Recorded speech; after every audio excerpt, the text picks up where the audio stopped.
Xiaofan's Wuxia Tales. Chapter 2735, Different God's Domain, Zero Wings Decision. Why are there so many NPCs?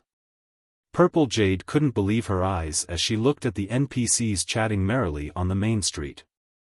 Their current location was an island nation on the western continent, with an incredibly harsh environment. As a result, the player population here was insignificant, let alone the NPC population. If not for the increased trade between the two main continents, which attracted many powers and merchant players to the Typhoon Empire, the number of people walking on the main street wouldn't have exceeded 100. So, what was with this situation? With just a casual glance, she already spotted more than 1,000 NPCs, many of them NPC adventurers. Players were only a small group of unremarkable existences. After pondering for some time, Xiaofan turned around and asked the Tier 3 Ranger, "Have you investigated the origins of these NPCs yet?" "We've investigated already. However, we don't know where these NPCs came from.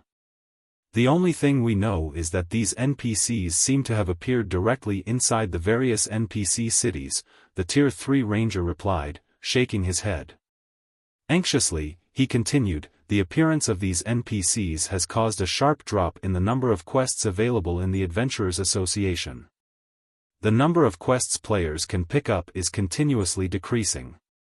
Moreover, what else is there?" Xiaofan asked curiously. According to reports, many players have been killed after coming into conflict with NPCs outside the cities. However, this still isn't the most important part. In an uneasy tone, the ranger continued, "Now, many NPCs have also flooded into the various guild towns and cities, and some NPCs with bad behavior have caused a lot of incidents. Most importantly, according to our observations, various NPC forces are actually secretly investigating us. How is this possible?" Purple Jade goggled in shock. She never thought that there would come a day where the NPCs who only knew how to give quests would secretly investigate them. She got goosebumps at the thought of this. It was as if the dolls they were playing with had suddenly gained life and began secretly observing their every action. At this time, the secret pavilion wasn't the only one shocked by the sudden influx of NPCs in the game. The various powers and players of God's domain were similarly horrified by this situation. What's going on? Why are so many NPCs competing with us for quests? That's nothing. I feel that these NPCs are looking at us players as if they are looking at aliens. Some bars in the city are actually refusing entry to players. You think that's surprising? Wait till you go out to the fields. Right now, the NPCs out in the fields far outnumber us players. Some of these NPCs are even stealing dungeons from us." For a time, independent players had heated discussions over the sudden changes in God's domain. Everyone felt as if they had truly arrived in a different world. Now, in addition to other players, they also had to compete with NPCs. Moreover, these NPCs were even more difficult to deal with than players. Not only were these NPCs powerful, but they also had an overwhelming advantage in numbers over players. The only advantage players had was their inability to die a permanent death. However, as if understanding this point, the NPCs generally didn't forge irreconcilable feuds with players. Most of them would only teach the players that offended them a lesson. Only the Dark Forces NPCs disregarded this matter. Compared to the independent players, though, the various powers were the ones that had a truly big headache. Damn it! Why did all these NPCs come from? Instead of staying in NPC cities, they actually came to make trouble in our guild towns and cities. Many of our businesses can't even operate normally, thanks to them. That's not all. Some NPCs are even robbing our mines and transportation teams. Along with the sudden influx of NPCs, the various powers suddenly found that the difficulty of maintaining the security of guild towns and cities and completing large-scale transportation quests had increased drastically. Some superpowers had even tasted getting bullied for the first time since entering God's domain. However, the current players were simply no match for these NPC forces. Even the superpowers had no choice but to abandon many of their development plans and focus on protecting their territories. As for the major powers, they even began abandoning some of their guild towns to concentrate their forces on defending their crucial territories. For a time, the various player forces in God's domain shrank rapidly. Simultaneously, they also began recruiting members desperately to defend against the NPC forces' assault. Silverwing City, Zero Wing's residence. Due to the sudden increase in the game's NPC population and the many incidents subsequent to this change, Zero Wing's upper echelon had gathered to discuss how to deal with these NPCs. Guild leader, the major powers are frantically recruiting members to consolidate their power. They are also spending a lot of money to hire Tier 3 NPCs from the Adventurers Association to guard their guild towns. If we don't act now, I'm afraid the more powerful Tier 3 NPCs will be snatched up by others, Liang Jing said anxiously to Feng after reading the latest report. The sudden influx of NPCs had caught every player off guard. Originally, the changes to the NPCs after the first major update was already a slight problem. Now that the NPC population far surpassed the player population, this change was no longer just a problem but a disaster. Zero Wing's 3 guild cities held strategic locations and also had incredible growth potential.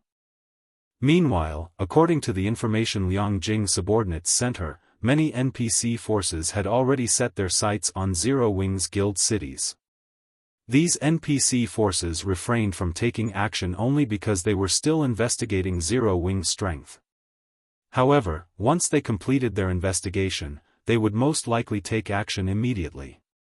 If an NPC force took action, it could create much more trouble than a player force.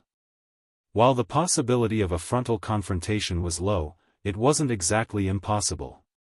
And even if the various NPC forces did not directly assault Zero Wing's guild cities, they could still dispatch NPCs to lurk around the guild cities' trade routes and ambush susceptible targets. That would be a nightmare for Zero Wing. Hence, Zero Wing had to increase its defenses as soon as possible. That's right. Guild leader, if we act slowly, the various major powers will steal all of the powerful Tier 3 NPCs.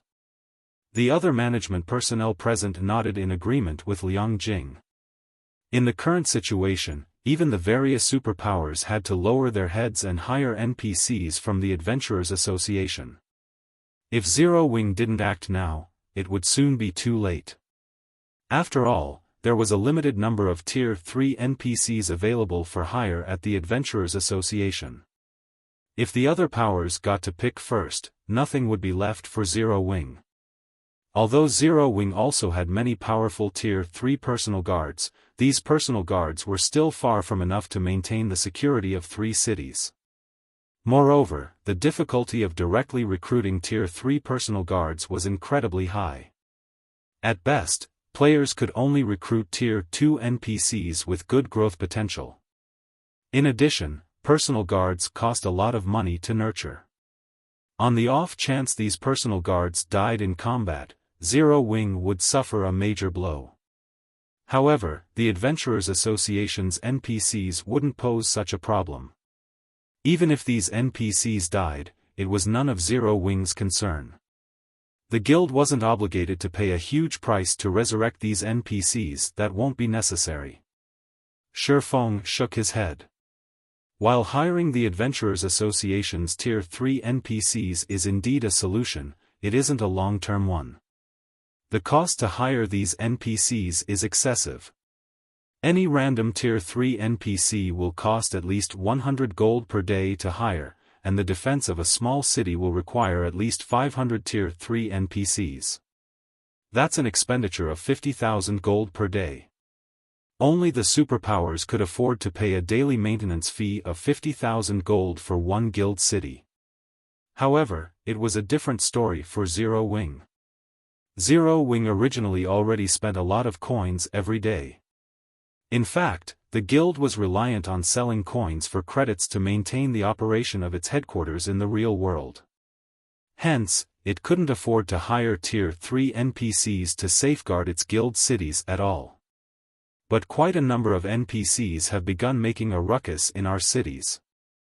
Fortunately, we have Tier 4 NPCs defending our cities, so those NPC forces are still cautious when causing a scene.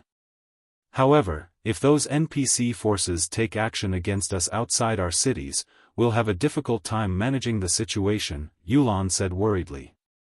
Previously, as their opponents were only players, they could still deal with the situation. However, now that their opponents were Tier 3 NPCs that ranged between level 130 and level 160, Zero Wing was in an incredibly unfavorable situation. Of Zero Wing's combatants, the only ones capable of fighting the hostile NPCs were the guild's personal guards. However, these personal guards were necessary for maintaining order in the guild cities. "Let's just stop caring, then," Feng said, chuckling. Yulan was stunned by Feng's response. Stop caring? At this moment, let alone Yulan, the other Zero Wing executives present were also stunned. What did Feng mean by that? If they stopped caring about this situation, how would the 3 guild cities generate income? If the guild cities lost their trade routes, the items sold by NPCs would disappear from the cities. If that happened, the cities would lose a significant portion of their attraction for players. Moreover, the taxes collected from NPC merchants made up a large portion of the guild cities' income. From today onward, Zero Wing's 3 guild cities will prohibit entry to unrelated NPCs. As for NPC merchants, we'll set an exception for them. However, each shop is allowed to bring only 10 people into the cities, Feng said calmly. In addition, raise the entrance fees in all 3 cities to 20 silver coins and double the rent for the shops. However, partnered powers may receive a 20% discount. Guild leader? Everyone present in the meeting room gaped in shock at Feng's words. They could indeed prevent NPCs from making a ruckus in the 3 guild cities by prohibiting entry to the majority of NPCs. However, the development of the 3 cities would also stagnate. After all, players had to get their quests from these NPCs. Moreover, many of the items sold in the 3 cities were actually sold by NPCs. If they refused entry to NPCs, it would be equivalent to having the income of the 3 cities. As for raising entrance fees to 20 silver and doubling shop rent, that was basically saying Zero Wing wanted no players inside its guild cities. Read latest chapters at Wuxia World. EU Zero Wing would be digging its own grave if it instituted these measures. Just get it done. I have my reasons, Feng said, not bothering to provide any additional explanations. He then left the meeting room immediately. When the first major update took place in his previous life, the various powers already had plenty of Tier 3 players under their command, with some even having Tier 4 players. However, at present, not only was the NPC population boom much bigger than in the past, but the various powers also barely had any Tier 3 experts under their command. Hence, the damage the various powers would suffer in the ensuing chaos would definitely be much worse than in the past. While Zero Wing indeed possessed great strength and even commanded Tier 4 NPCs, it was still impossible to maintain the 3 guild cities' security with their current manpower. The only solution Zero Wing had now was to take decisive action and thoroughly prohibit NPCs from entering its guild cities. Afterward, he would have Zero Wing's members enter the Secret Covenant Tower in full force to raise their levels and strength. Otherwise, once the NPC population increased even further and the NPC forces began their assault, Zero Wing would be in a ton of trouble. Soon afterward, Zero Wing's 3 guild cities announced Feng's decision to the outside world. All 3 cities immediately went into an uproar. Chapter 2736, Crazy Zero Wing? Cold Spring Forest, Stone Forest City, Freedom Hotel, what is Zero Wing thinking? Mu Lingsha, who was resting in a room in the Freedom Hotel, stood up reflexively in surprise when she saw the announcement Zero Wing made in Stone Forest City. Prohibiting NPCs from entering the city at such a time? Even Stone Forest City wouldn't be able to afford such a loss. After reading the city announcement, Unyielding Heart, who sat nearby, pondered before saying, "But this is indeed one way to solve the NPC problem. But at the cost of more than half of the city's revenue? Isn't this too huge a price to pay?" Moreover, Zero Wing directly raised the city's entrance fee to 20 silver to make up for the loss. "I'm afraid ordinary players won't be able to accept such a fee. Even the present Stone Forest City would have a hard time justifying it, let alone Zero Wing's two other guild cities," Wuxia said in confusion. "The Dark World side is keeping an eye on us. If we show any signs of weaknesses, the Dark World's powers will make a move. I don't know the exact reason for Zero Wing's decision, but this is undoubtedly good news for our guild," Unyielding Heart said, smiling. "Good news?" A blank look appeared on Wuxia's face. She couldn't understand how this situation was beneficial to Unyielding Soul in any way. The increase in Stone Forest City's entrance fee will undoubtedly drive away many players. Meanwhile, you know how excellent Stone Forest City's environment is. It is the best place among the level 100+ neutral maps for players to get rid of the foreign energy invading their bodies. There is also nothing currently available that can compete with the Freedom Hotel, Unyielding Heart explained. If players start leaving Stone Forest City, empty slots will appear in the Freedom Hotel. We can have our guild members fill these slots. You're right. Wuxia's eyes glowed in realization. I'll notify the guild leader and have him make the necessary preparations. Even before the first major update, Stone Forest City was incredibly crowded already. Meanwhile, the sudden influx of NPCs had only made the city even more crowded. The city's population had grown so much that the city's management had no choice but to limit traffic into the city. If many NPCs and players left Stone Forest City, it would indeed be a perfect opportunity for Unyielding Soul to develop there. Stone Forest City was one of the few player-owned intermediate cities in God's domain. If Unyielding Soul leveraged this opportunity, its guild members' average level might surpass that of other guilds. Orc Empire, Silverwing City, this is crazy. Zero Wing must be crazy. It doesn't matter if those NPCs are driven away, but why did the rent become more expensive too? This must be Zero Wing's conspiracy. Zero Wing must be trying to drive merchant players like us out of Silverwing City. Zero Wing is awesome. I support Zero Wing. Good riddance to those NPCs. This is a city built by players. I can't even pick up a quest, thanks to all those NPCs. The players residing in Silverwing City had mixed opinions regarding Zero Wing's new regulations. Some criticized Zero Wing for being money crazy, while others approved of the decision. Meanwhile, when the various major powers received word of Zero Wing's decision to prohibit NPCs from entering its cities, they were amused. How bold of Zero Wing! I want to see how it's going to continue operating its 3 guild cities. While everyone else is frantically recruiting members and thinking about how to keep themselves alive, Zero Wing is chasing people away. It seems Zero Wing has grown arrogant after helping Frost Heaven become one of the 12 reserve guilds. Now that Silverwing City has taken the initiative to step back in the Orc Empire, it's a good opportunity for our guild to grow. Relay my orders immediately. We'll have our guild town's entrance fee.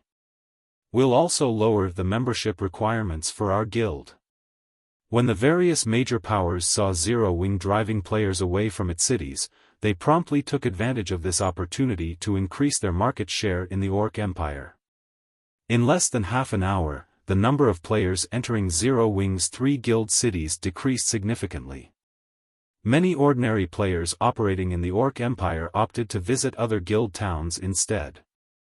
The income Zero Wing generated from NPCs also fell sharply. Guild leader, this really won't do. In less than half an hour, our 3 cities have lost more than 20% of their traffic. At this rate, we would be fortunate to retain even 10% of our usual traffic, Yulan said after urgently contacting Xiaofan. She felt herself going crazy over this situation. All of this was money. As Gentle Snow and Aqua Rose currently weren't in a suitable state to manage Zero Wing, the guild's management was left to Yulan and Liang Jing. Previously, they still weren't aware of Zero Wing's exact situation. However, after shouldering the 2 vice guild leaders' responsibilities, they discovered that Zero Wing had always been walking a tightrope. Now, the guild's financial situation was just barely balanced. However, if Zero Wing were to lose most of its 3 cities' income, the guild would most likely lose the ability to operate normally. After all, the training system in the real world required a lot of energy to operate. Moreover, the guild had increased its internal member count to 5,000. Thus, the amount of money the guild spent every day was staggering.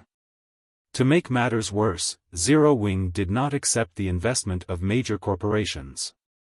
If the guild lost its income of coins now, it wouldn't take more than a week for the guild to go bankrupt. I understand. Feng nodded and chuckled when he saw Yulan's anxious expression. But this is only spare change. Spare change? Yulan felt as if she was going to faint. They were losing hundreds of thousands of gold coins per day. Moreover, the various large guilds operating in the Orc Empire hadn't been slacking in developing their respective guild towns. Although none of them had created a basic city yet, they did have advanced towns. In addition, these guilds received a lot of funds from their investors. Hence, the facilities their towns had weren't that far from matching Silverwing cities. The main difference was that the security and convenience level in these towns were far from comparable to Silverwing cities. Shifting his camera angle, Feng smiled and asked, "Can you tell what this building in front of me is?" The next moment, what appeared on Yulan's screen was a massive, 5-story tall building. High walls surrounded this building, thoroughly isolating it from the outside world. The density of the mana within the walls was also considerably higher than that of the outside world. Moreover, the building looked the same as the teleportation halls found in NPC cities. A teleportation hall? Yulan gasped. That's right. A teleportation hall. Feng nodded. Moreover, this teleportation hall is the same as the ones found in NPC cities. The only difference is that this thing can teleport people to only one designated NPC city. But even if it can teleport players to an NPC city, I'm afraid the teleportation fee isn't something ordinary players can afford, Yulan said after calming down. It was indeed a great convenience for a guild city to have a teleportation hall. That way, players seeking to travel to Silverwing City or NPC cities could do so within a short period. However, this convenience did not come for free. The cost of teleporting between countries was incredibly high, ranging from several dozen silver coins to several gold coins. This was the reason most players opted to travel by mount or by airship.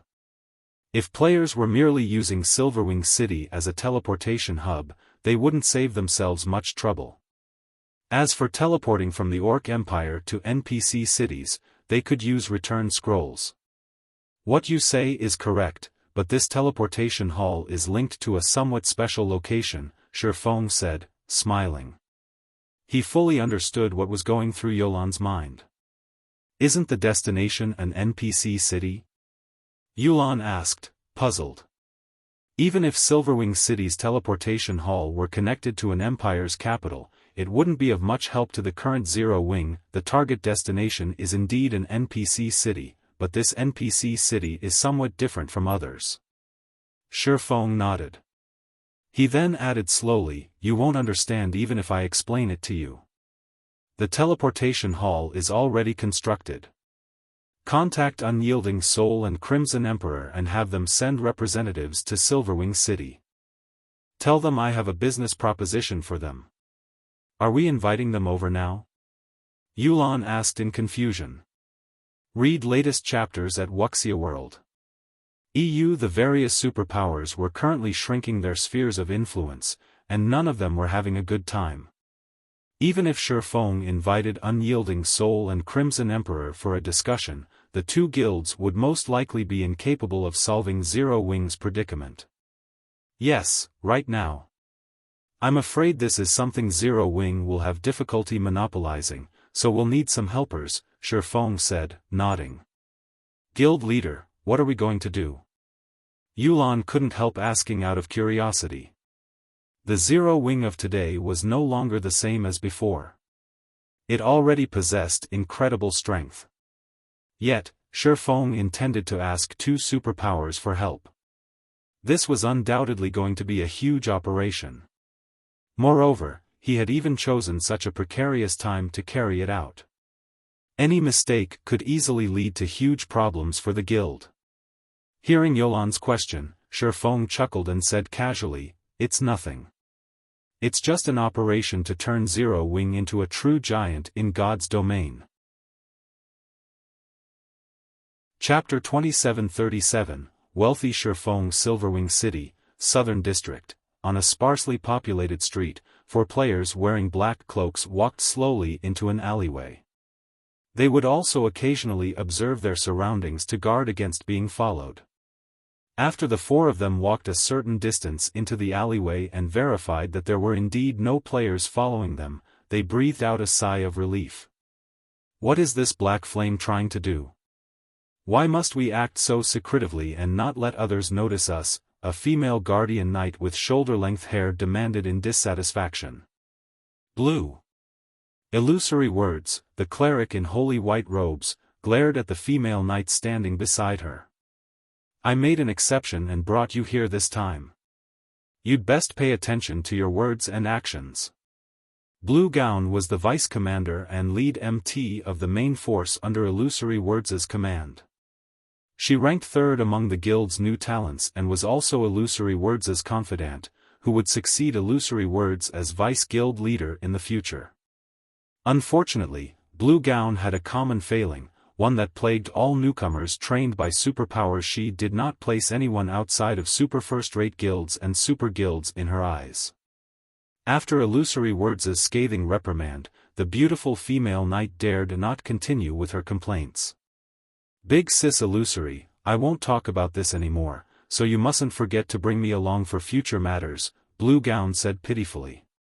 Pay attention next time, Illusory Words said as she gave Blue Gown a pampering look. She then turned to Unyielding Soul and Mu Lingsha and said, I apologize for letting you see such a joke.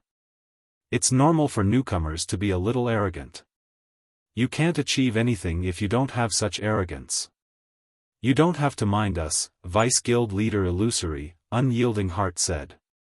He had long since gotten used to similar sights.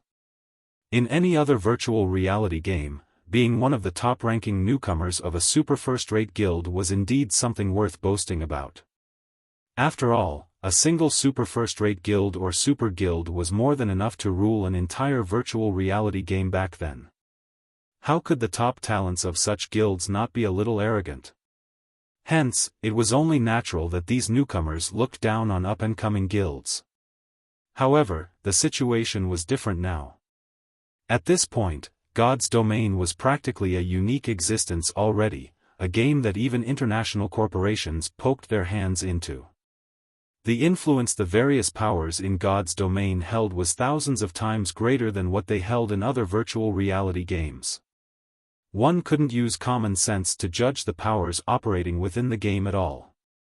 Meanwhile, when Blue Gown heard Unyielding Heart's words, although she didn't say anything in response, her eyes held a hint of dissatisfaction. However, I wonder why Guild Leader Black Flame called both our guilds over this time?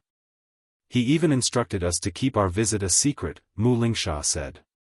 The current Zero Wing was like the midday sun. Its current problems had a very easy solution: let major corporations invest in the guild. So long as Zero Wing possessed sufficient capital and background, maintaining its current sphere of influence would be a piece of cake. However, Feng did not do so. Instead, he had asked their two guilds over to discuss business. Mu Lingsha couldn't help her puzzlement over Feng's solution to Zero Wing's current predicament. I can't even begin to guess guild leader Black Flame's thoughts, but based on his approach this time, I suspect this isn't going to be a simple matter, Illusory Word said, shaking her head. Feng had brought her too many surprises and miracles. Now, she wouldn't find it surprising if he created another miracle.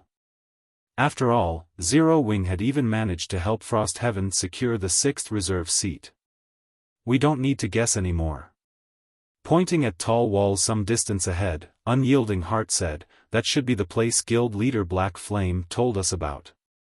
Let's just head inside and listen to why he called us over.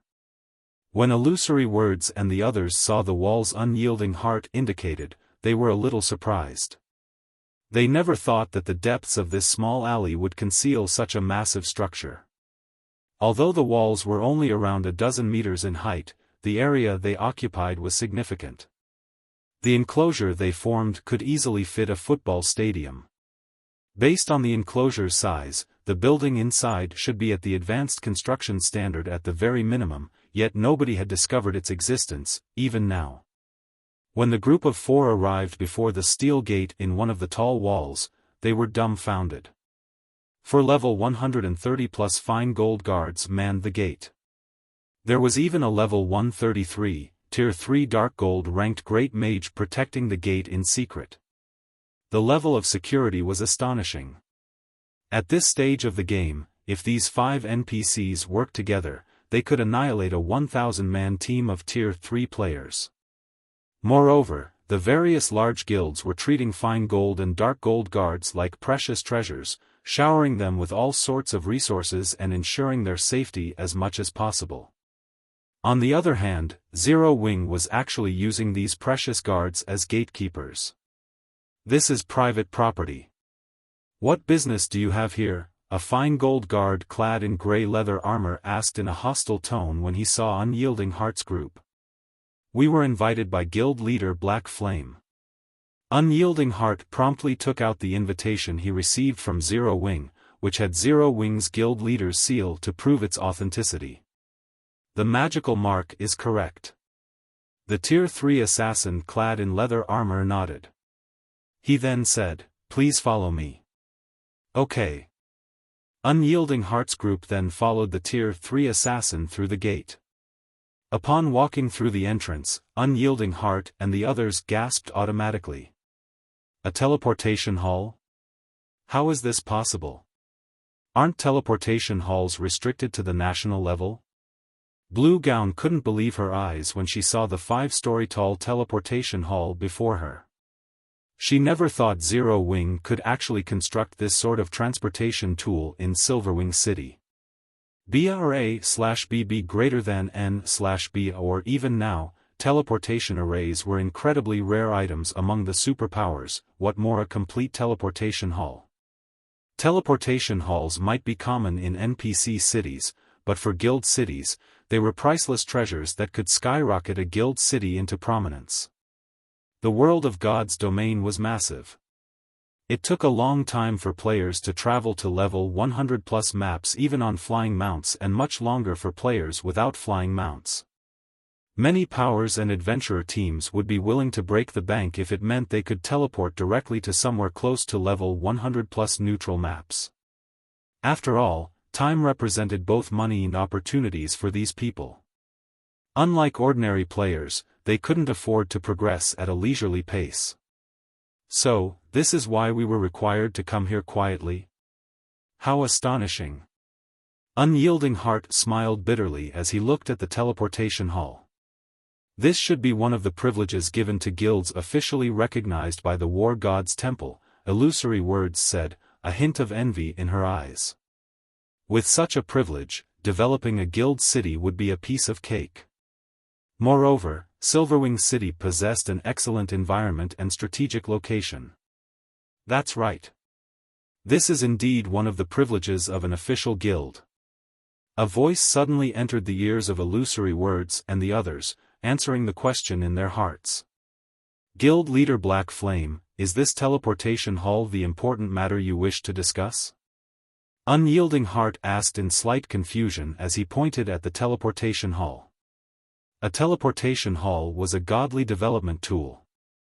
So long as Zero Wing publicized the existence of its teleportation hall, combined with Silverwing City's defenses, Silverwing City would have no problem developing rapidly. Unyielding Soul and Crimson Emperor's participation wouldn't make a difference in the endeavor.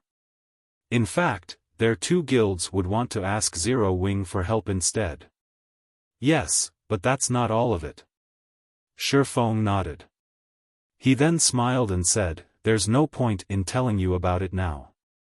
Follow me." After saying so, Feng promptly made his way inside the teleportation hall. After Unyielding Heart, Mu Lingsha, Illusory Words, and Blue Gown exchanged looks, they followed him.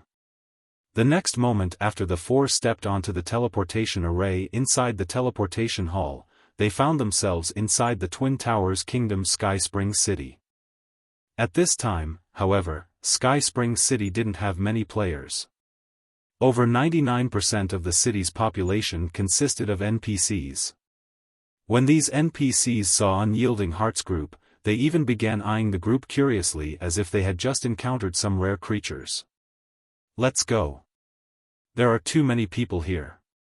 After glancing at the NPCs observing them, Feng took out a Tier 3 group teleportation scroll from his bag and activated it. Before Unyielding Heart and the others could react, they were already over 10,000 yards outside of Sky Spring City. Afterward, Feng summoned the Thunder Eagle and ferried the group through the air for over half an hour. At the end of their journey, the group arrived at an ancient tower that pierced the clouds. The tower was easily over 1,000 meters tall. The Secret Covenant Tower? Illusory Words instantly recognized the ancient tower. Curious, she asked, "Why are we here?" She knew a little about the Twin Towers Kingdom's Secret Covenant Tower. The Secret Covenant Tower was an excellent leveling ground for players who had yet to reach level 100. And while there was an entrance fee of 1 magic crystal per person, so long as players didn't die, they could grind inside the tower for as long as they wanted. Initially, many large guilds had brought their new members here to increase their levels quickly. Only, after the introduction of several expansion packs, many more leveling spots became available. Since the monsters inside the Secret Covenant Tower didn't drop any good loot, the various powers had opted to power level their new members elsewhere. With mainstream players having long since exceeded level 100, the Secret Covenant Tower was now a thing of the past.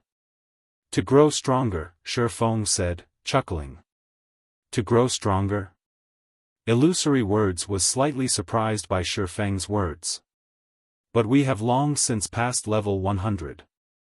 The current Secret Covenant Tower's limit is no longer level 100, Feng said, shaking his head. Before the major update, the tower's open underground levels were only up to the 18th floor. Back then, the tower was, at best, suitable for players up to level 99. However, the tower's open underground levels are now up to the 36th floor, and the monsters inside reach up to level 150. Vice Guild Leader Illusory, I'm sure you understand what this means, right? When Feng finished speaking, the eyes of Illusory Words and Unyielding Heart lit up with excitement. Nowadays, due to the large number of NPCs competing for quests and monsters, leveling up had become incredibly troublesome. Yet, levels were what players currently lacked the most. If, at the cost of 1 magic crystal per person, players could freely grind the crazed monsters inside the Secret Covenant Tower, their leveling speed would be much faster than what they could achieve in the outside world. Guild Leader Black Flame, do you mean for us to cordon off the Secret Covenant Tower, monopolize it for ourselves, and let our guild members level up rapidly? Unyielding Heart asked, a hint of excitement in his voice. It had originally already been difficult for players to level up past level 100. With the additional competition from NPCs, the endeavor only became even more challenging. However, if Zero Wing, Unyielding Soul, and Crimson Emperor had a way to allow their members to reach level 120 rapidly and start challenging their Tier 4 promotion quests, their guild's development speed could surpass the other superpowers by a large margin. No, I don't mean to cordon off the Secret Covenant Tower. Xiaofan shook his head. Read latest chapters at Wuxia World. EU, then? Unyielding Heart prompted, confused by Xiaofan's answer. I want to thoroughly seal off Sky Spring City. Xiaofang's eyes gleamed with a manic light at this proclamation. Aside from the members of our 3 guilds, we will prohibit all outsiders from setting foot in Sky Spring City. Cordon off the entire Sky Spring City? Unyielding Heart was stunned. Guild leader Black Flame, isn't that a little overboard? Illusory Words asked in confusion. While the Secret Covenant Tower can indeed provide faster leveling, the manpower required to thoroughly cordon off an NPC city is too much. With the current state of the game, it will be incredibly taxing for our 3 guilds to do so. Due to the NPC population boom, the various superpowers were short on manpower. Meanwhile, even if Sky Spring City was in decline, its player population still exceeded 100,000. The manpower required to chase away all these players from the city was no laughing matter. Not to mention, their 3 guilds would also have to station many players in the city long term. If we were doing this only for levels, it would indeed be a waste to cordon off the entire city, Xiaofan said. He then walked to the Secret Covenant Tower, pointed at the second-floor teleportation array that led to the 19th underground floor, and looked at Illusory Words and the others. He then smiled and continued, but what if the Secret Covenant Tower contains complete legacies for the various Tier 3 classes? Chapter 2738, Tripartite Partnership, Complete Legacies for the various Tier 3 classes? Illusory Words, Blue Gown, Unyielding Heart, and Mu Lingsha couldn't help staring at Xiaofan in shock and disbelief. This was especially true for Crimson Emperor's talented rookie, Blue Gown. She found Xiaofang's words fantastic. In the current era of God's domain, the various kingdoms and empires already had a lockdown on Tier 3 legacies. They treated Tier 3 legacies as priceless treasures, and outsiders like players shouldn't even think of referring to these legacies. The only option players had for reaching Tier 3 was to search for the lost and fragmented Tier 3 legacies hidden in level 100+ neutral maps. Yet, Xiaofan was telling them that they could get their hands on complete Tier 3 legacies. How could she possibly believe this? Is what you say true, Guild Leader Black Flame? Illusory Words had to ask. If the Secret Covenant Tower were only good for providing players with a faster leveling speed, it wouldn't have too significant an impact on a superpower like Crimson Emperor. This was because tiers were everything in God's domain. Levels were only secondary. However, the various superpowers were currently already having trouble with the Tier 3 promotion quest, let alone the elusive Tier 4 promotion quest. In fact, the difficulty of the Tier 3 promotion was so high that the various superpowers were using the number of Tier 3 players they had as a comparison of strength. If what Xiaofan said was true, and the Secret Covenant Tower contained complete Tier 3 legacies, then this was an incredibly astonishing matter. If news of this matter leaked out, it would most likely send the entire God's domain into an uproar. After all, despite many players having reached level 100 already, the players that had completed their Tier 3 promotions were still incredibly rare. If one could get a complete Tier 3 class legacy, then completing the promotion quest for the specified class would become significantly easier. This was why NPCs had a much easier time reaching Tier 3 than players. If the difficulty of players' Tier 3 promotion quests were reduced, the number of players successfully reaching Tier 3 would definitely skyrocket. You can personally verify this matter afterward, Xiaofan said, chuckling. However, we must first decide whether we will cooperate or not. Unyielding Soul will do it. Unyielding Heart said without hesitation. Crimson Emperor naturally won't miss this opportunity either, Illusory Word said, nodding. However, she then continued worriedly, but with only our 3 guilds, I'm afraid it will still be very difficult to seal off Sky Spring City, let alone concealing the Secret Covenant Tower's true secret. Cordoning off an NPC city was a challenging endeavor, as players could freely teleport into NPC cities. Players like themselves were powerless to prevent this. At most, they could keep players inside the city from leaving through the main gate and kill anyone that insisted on doing so. However, aside from the main gate, players had other means to exit an NPC city. One example would be a teleportation scroll like what Xiaofan used. The second problem was the matter of the Secret Covenant Tower containing complete Tier 3 legacies. If Unyielding Soul and Crimson Emperor dispatched a lot of manpower to hunt for legacies, the superpower spies planted in their 2 guilds would very quickly find out about the secret. At that time, cordoning off Sky Spring City would become even more of a challenge. In fact, it might even become impossible. Tip: you can rest assured on this point. Since you agree to cooperate, what follows next is simple, Xiaofan said, chuckling. He then took out a pale gold token and explained, this is Sky Spring City's guild token. Zero Wing has already garrisoned Sky Spring City and gained a portion of the city's management rights. A portion of the city's management rights?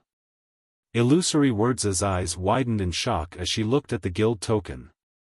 NPCs manage the NPC cities of the various kingdoms and empires. Hence, any guild that successfully acquired even a small portion of an NPC city's management rights would have a solid hold over the city. Other guilds would have no way of wresting control over the city away from the ruling guild. In other words, Sky Spring City was already Zero Wing's possession. So, this is the privilege an official guild receives from garrisoning a city? Unyielding Heart looked at the token in Xiaofan's hand with envy. He had to admit that this privilege was truly amazing. With this privilege, it was only a matter of time before Zero Wing surpassed its rival guilds. While a guild city indeed possessed excellent development potential, NPC cities still dominated the current god's domain.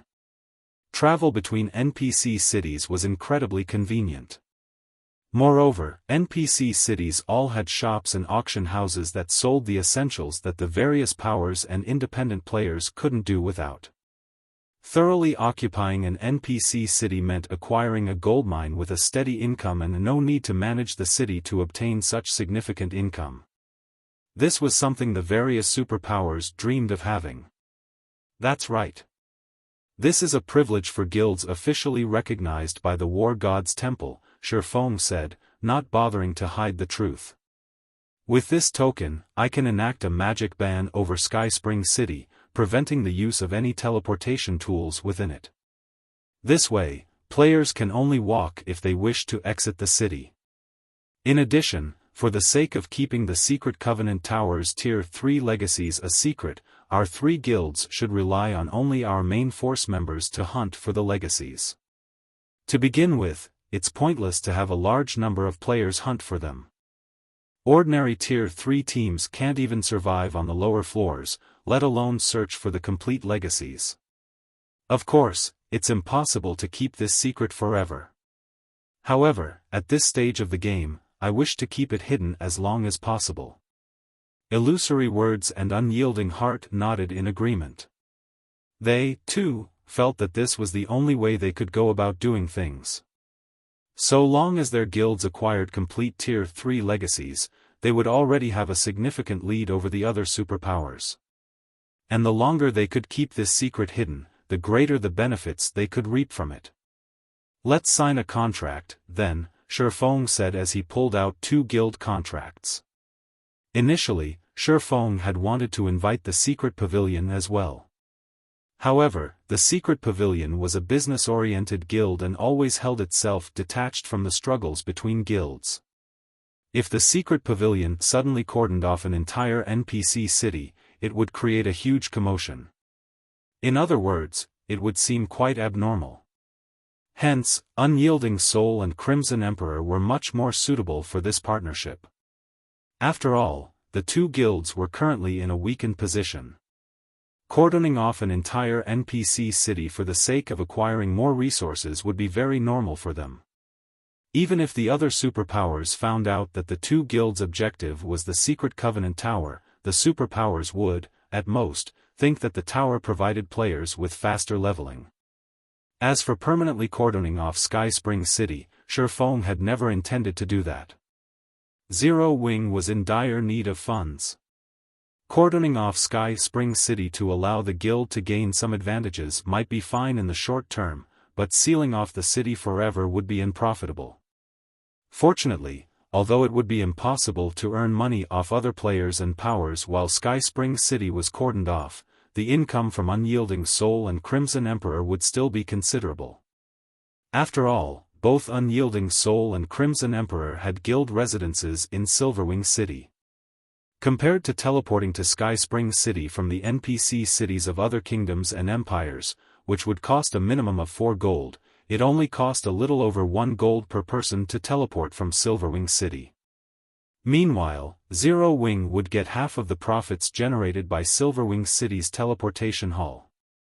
At that time, Zero Wing would earn a bunch in teleportation fees and entrance fees from Unyielding Soul and Crimson Emperor. After all, the two guilds would be sending a lot of players to the Secret Covenant Tower to level up. This income would easily offset the loss Zero Wing suffered from barring NPCs from its guild cities. Nevertheless, raking in money from the two guilds wasn't a long-term plan, as both guilds had limited players and coins. Afterward, Illusory Words and Unyielding Heart signed a guild contract with Xiaofan on behalf of their respective guilds. The terms of the contract were simple. Unyielding Soul and Crimson Emperor would help with cordoning off Sky Spring City from the outside. And aside from their main force members, the two guilds' other members were prohibited from visiting the Secret Covenant Tower's 30th underground floor and beyond until the tower's secret had been discovered. Unyielding Soul and Crimson Emperor would also share the magic crystal cost of maintaining Sky Spring City's magic ban. This condition was incredibly disadvantageous for the two guilds. They were basically contributing both manpower and resources. However, Unyielding Heart and Illusory Words did not voice any opinions about this condition. After all, Xiaofan had given their two guilds an opportunity to surpass the other superpowers. Moreover, Zero Wing could still partner with other superpowers. On the other hand, their two guilds had only Zero Wing.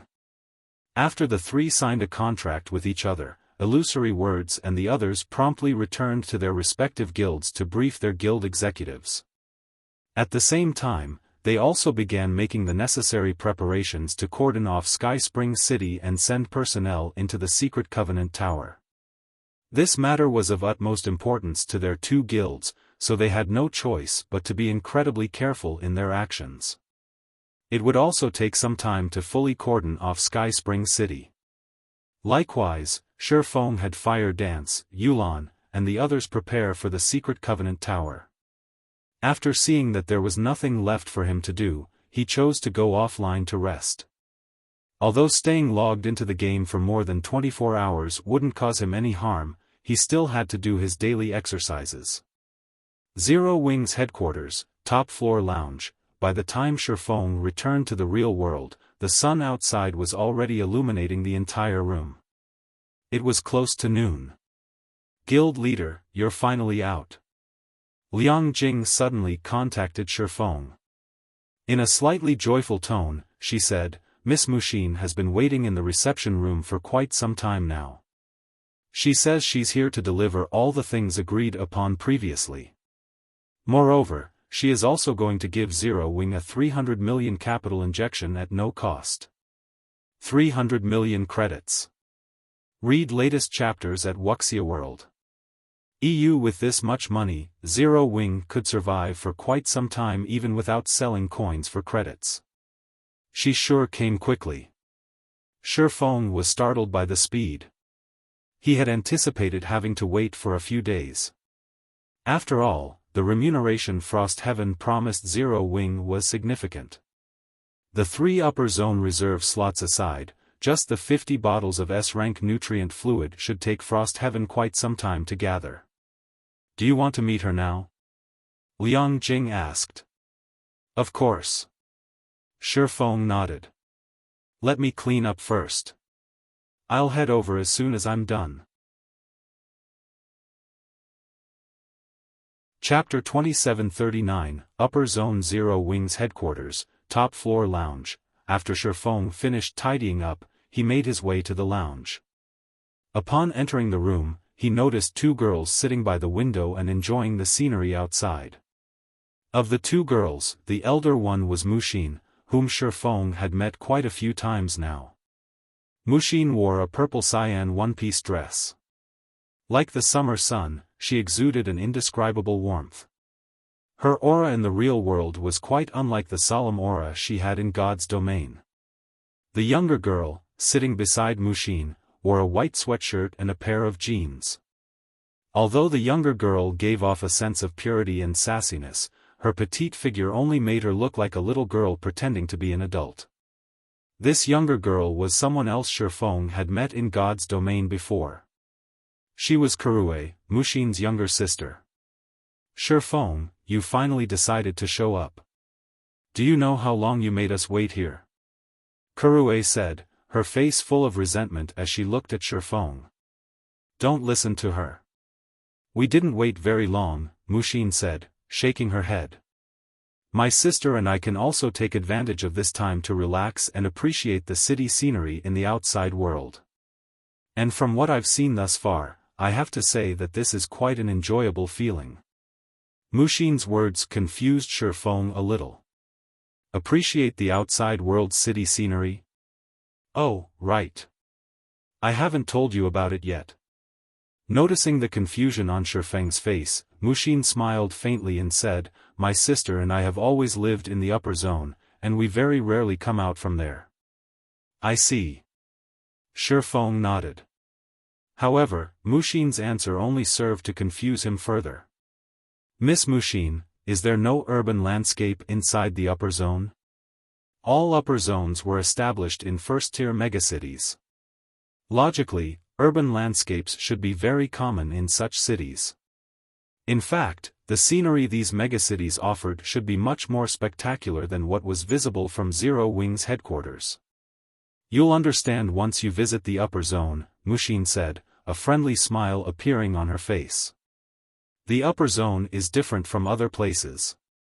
Although Uncle Hong has given you the reserve slots, you still need to register with the upper zone first before you can enter.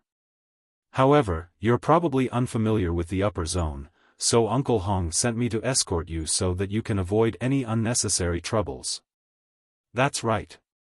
If you don't have the guidance of veterans like us, you'll face a lot of trouble once you enter the upper zone, Kurue said delightedly. You might even get kicked out of the upper zone because of a single mistake.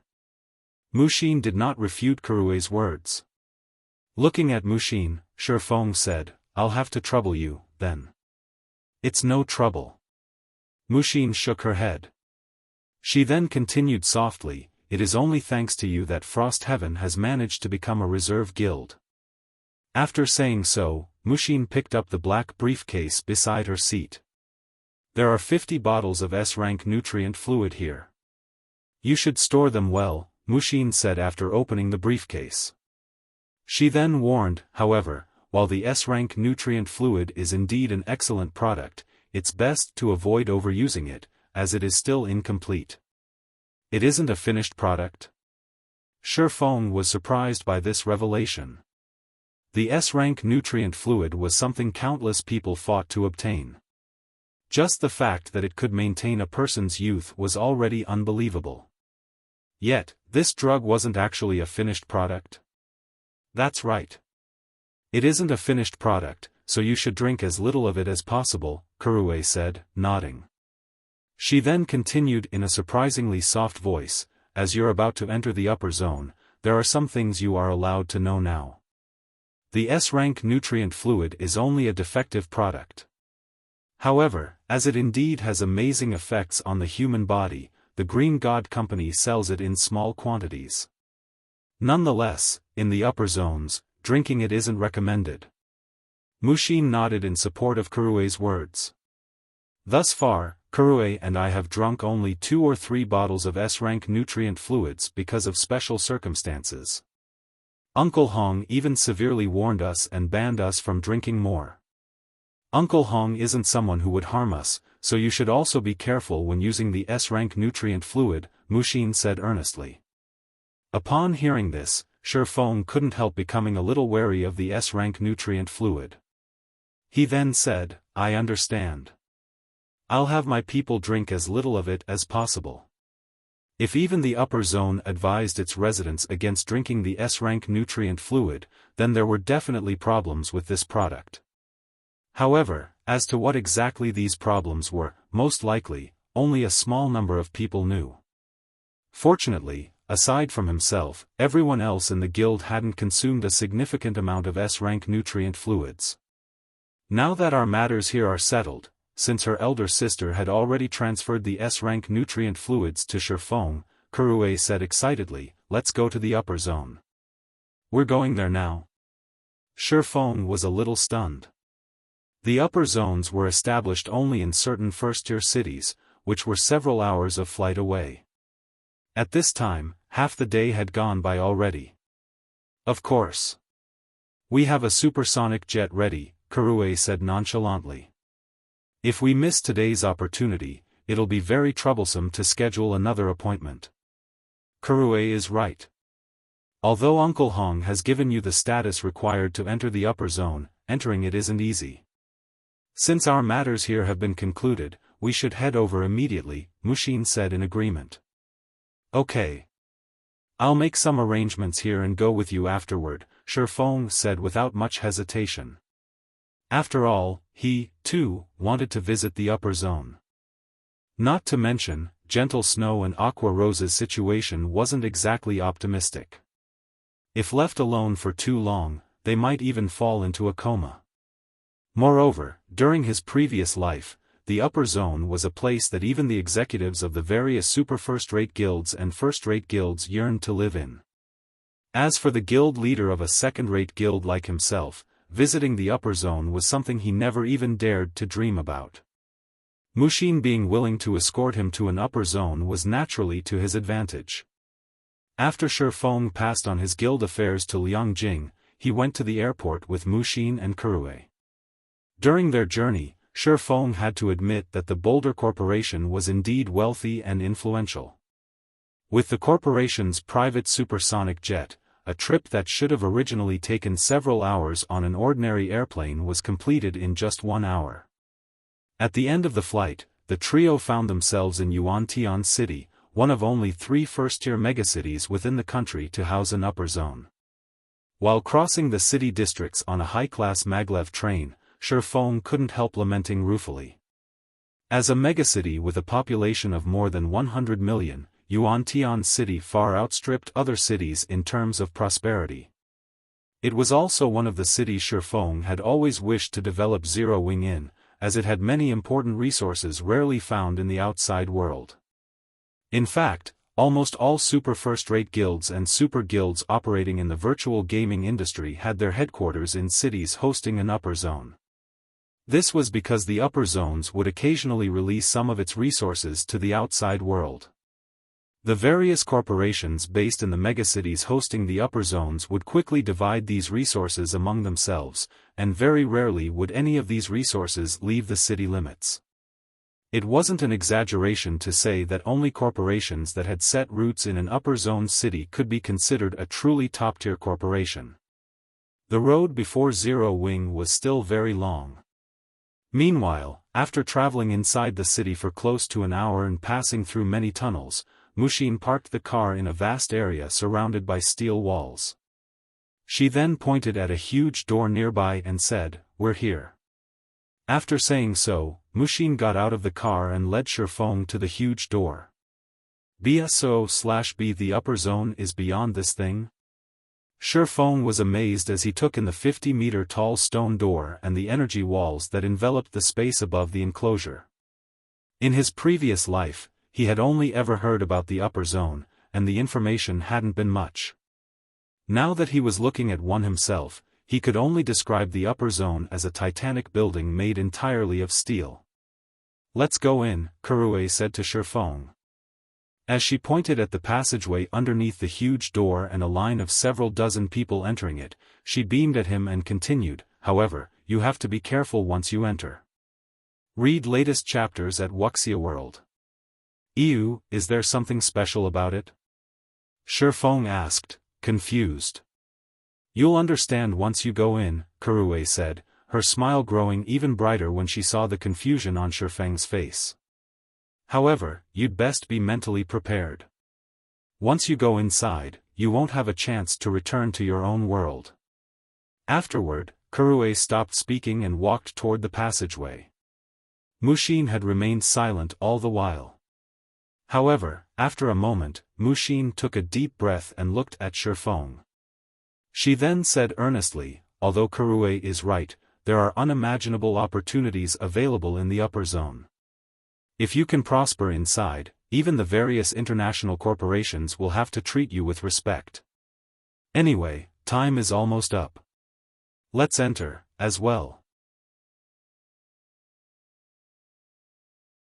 Chapter 2740, Mental Path. Xiaofan also deeply agreed with Mushin's reminder. In fact, he had a much better understanding than Mushin and Kurue did of how special and different the upper zone was, compared to the outside world. In his previous life, aside from the various powers of God's domain, any expert that successfully reached Tier 5 would, for some reason, yearn to enter the upper zone. Their yearning could even be described as fanaticism. That kind of fanaticism wasn't something Mushin and Kurue could understand. Back then, those people were truly willing to risk their lives to enter the upper zone. Extending one's lifespan by living in the upper zone was indeed a very tempting matter. In fact, it was something even the various major corporations would fight desperately to obtain.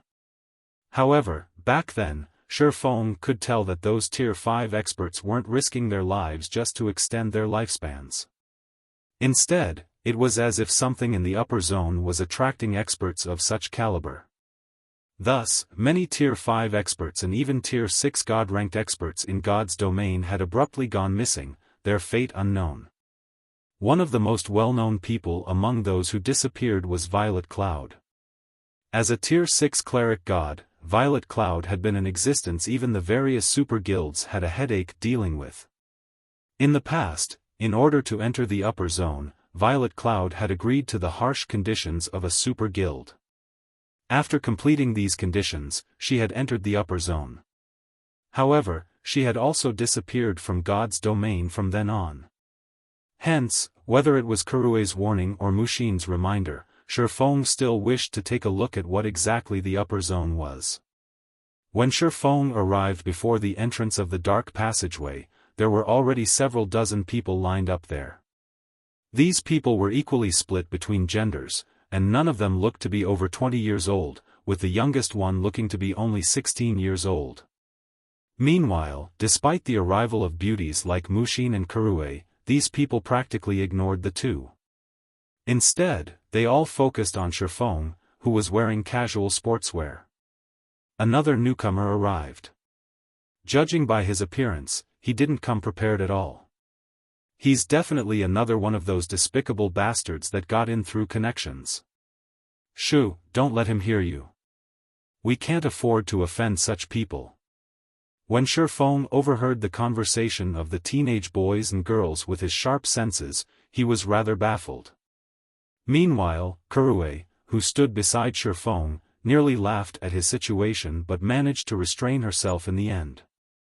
However, her lips still formed a shallow arc. "You don't need to mind them," Mushin said to Xiaofan as she glanced at the teenagers.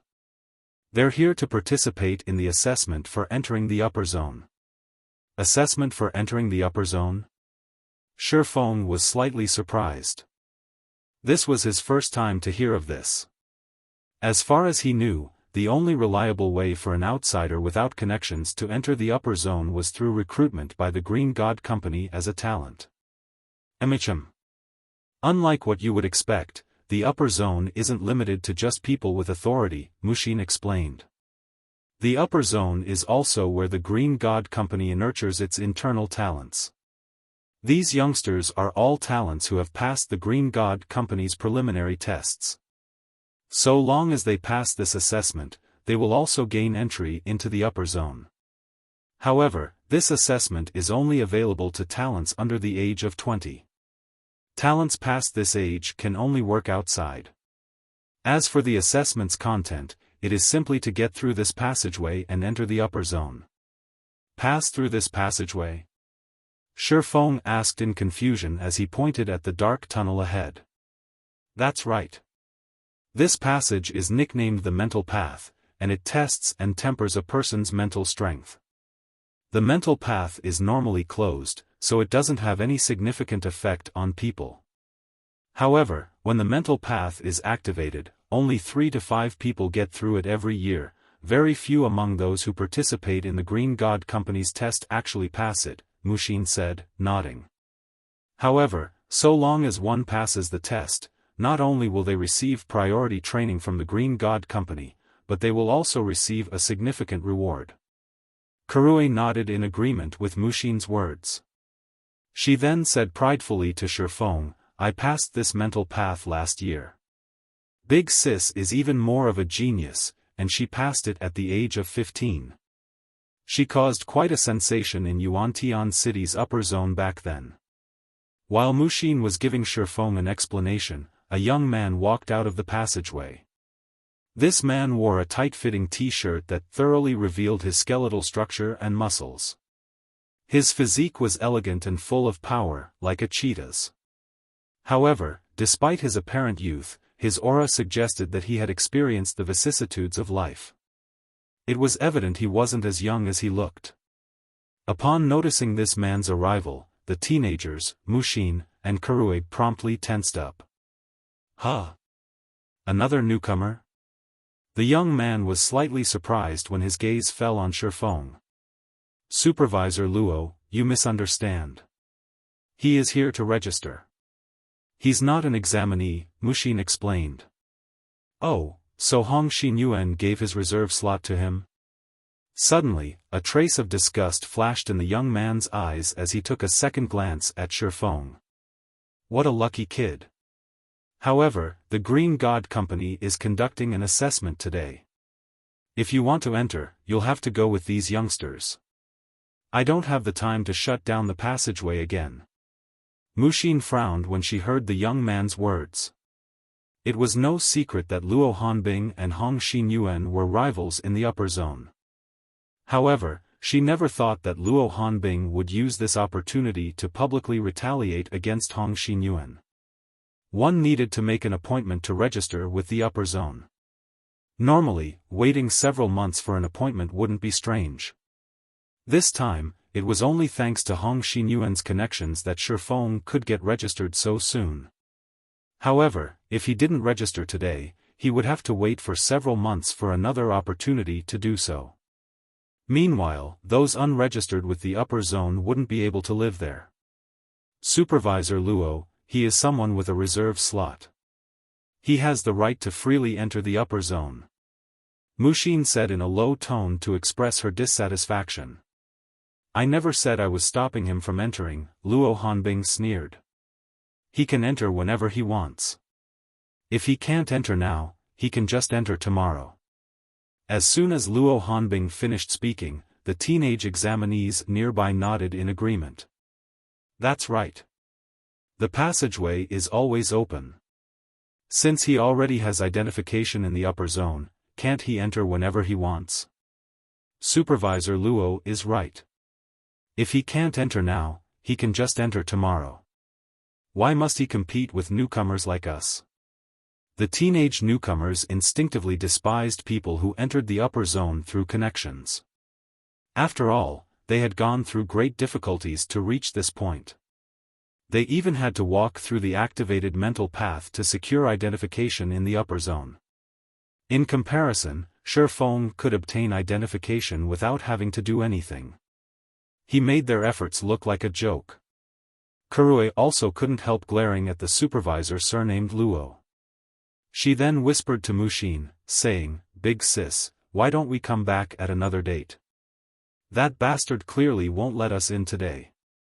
As one of the upper zone supervisors, Luo Hanbing wielded greater authority in the upper zone than Hong Xinyuan. Even if they reported this matter to their uncle, they wouldn't be able to do anything about this situation. After all, Luo Hanbing's actions were not completely unreasonable. Alright, if you don't want to enter, don't get in the way, Luo Hanbing said impatiently. The newcomer assessment this time is very important. If it gets delayed, even Hong Xinyuan won't be able to bear the consequences. However, just as Mushin wanted to say something, a voice suddenly entered everyone's ears. Supervisor Luo, so we can enter right away? The owner of this voice was none other than Xiaofan, who had remained silent all this time. Xiaofan? Mushin stared at Xiaofan in stupefaction. She never thought Xiaofan would actually consider challenging the mental path. Let alone Mushin, even Luo Hanbing and the others were surprised. Kid, it seems you're quite bold, Luo Hanbing said as he looked at Xiaofan. Chuckling, he continued, go on in, then. However, let me give you a warning. You're not an examinee, so even if you lose consciousness inside, nobody will come to rescue you. If you stay inside for too long, it wouldn't be strange if you end up hospitalized for a few months. Don't mess around, Xiaofan. The mental path has a limit. It's several times more difficult for those over the age of 20. This is why the Green God Company has set the assessment's age limit at below 20 years old, Mushin said hurriedly. Not many people knew this, but the Green God Company had previously allowed people over 20 years old but under 25 years old to participate in the assessment as well. However, not a single person from this age group had managed to pass the assessment. As a result, the company limited the assessment to only people under the age of 20. Meanwhile, Luo Hanbing also knew this point, which was why he was certain they wouldn't be able to enter the upper zone today. Relax. If it doesn't work out, I'll give up and come back immediately, Xiaofan assured, chuckling. Tests of mental strength were considered fortuitous opportunities in God's domain. After all, the promotion quests for Tier 4 and above set an incredibly high requirement for players' mental strength. Meanwhile, after Feng's concentration had reached the Tier 4 standard, he had hit a bottleneck and failed to make further progress. With such an opportunity before him, he naturally had to give it a try. After saying so, Feng walked straight into the dark tunnel, leaving behind Mushin, who remained in a daze. Alright, you newcomers head in, as well. Remember, you have only 1 hour. At Luo Hanbing's words, the newcomers promptly took deep breaths. Only after adjusting their mental state to its peak condition did they enter the passageway one after another. Read latest chapters at Wuxia World. Big sis, what should we do? Kurue was also at a loss in this situation. She never thought Xiaofan would be so courageous. Previously, when she told Xiaofan to be careful when he entered the upper zone, she meant for him to be careful of the mental path. After all, even when inactive, the mental path significantly affected people older than 20. If he wasn't careful, he might end up fainting. Yet, now, Xiaofan was walking straight into the fully activated mental path.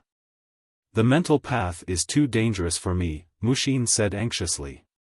After giving the matter some thought, she said, you should go after him. If it looks like he can't hold on any longer, bring him back immediately. Ha! What a troublesome guy. Does he think he is still in God's domain? Kurue grumbled somewhat unhappily. However, in consideration of the overall situation, Kurue still entered the passageway. Chapter 2741, Steel Mind. Inside the dark passageway, Xiaofan walked for 5 minutes before he finally arrived at a brightly lit hall. The hall was the size of a basketball court and undecorated. The fluorescence from the walls brightly illuminated the entire hall. When walking into this hall, Feng felt as if he had just entered a white space. Is that the mental path they were talking about? Feng was slightly stunned when he saw the staircase leading downward at the other end of the hall. The reason for his surprise was the niggling feeling of familiarity this staircase gave him, yet he couldn't remember where he had seen it before. The staircase was made entirely of white, jade-like stones. It evoked a sense of sanctity and comfort that resembled the winter sun and the summer breeze. Moreover, this sensation grew increasingly stronger, the closer he got to the staircase. He even had the urge to dash toward it. The moment Feng set foot on the white staircase, an indescribable comfort spread throughout his body. For a moment, he felt as if he had been reborn. However, immediately afterward, he felt as if someone had just smashed a hammer straight into his brain. His thoughts became paralyzed momentarily, and he felt as if his soul was about to leave his body. He even staggered as he briefly lost control over his body. So, this is the mental path? After backing up into the hall, Feng stared at the white staircase in disbelief. The strength of its mental assaults is even more frightening than Light-Forged City's divine statues. No wonder the Green God Company set the age limit to below 20. If the divine will of Light-Forged City's divine statues were equated to a storm that attacked one's whole body, then the white staircase's mental assault was a hammer that struck accurately and ruthlessly at the deepest part of one's brain.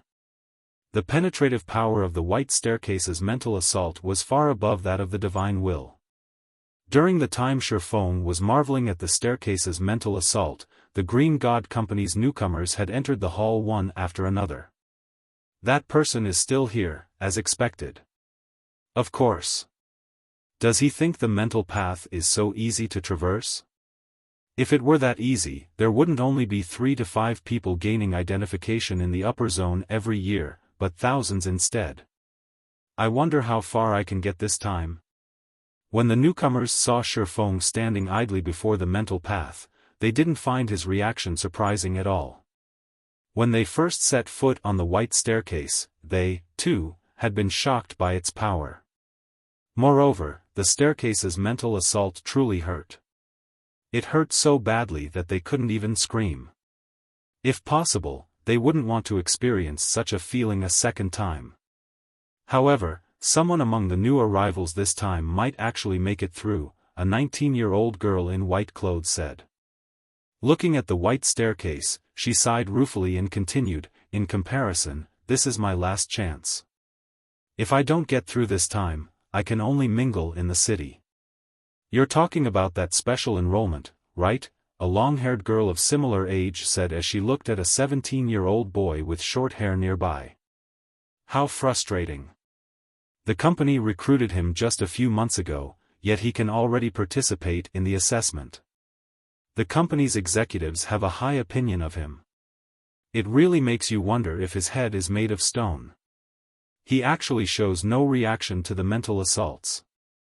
Who else? The white-shirted girl retorted. When she looked at the skinny, short-haired boy, indescribable envy filled her eyes. If I had half his talent, I might be able to pass the assessment this time. People like him are bound to become internal members of the company. His looks are fine too. Licking her lips, the long-haired girl said, I heard he still doesn't have a girlfriend. If we seize this opportunity, we might have a chance to enter the upper zone as well. As the two girls whispered to each other, the skinny boy, the boy in question stepped onto the white staircase. The next moment, the boy descended the staircase one step after another at a uniform speed. From beginning to end, he showed no response to the staircase's mental assaults. It was as if the mental assaults didn't even exist.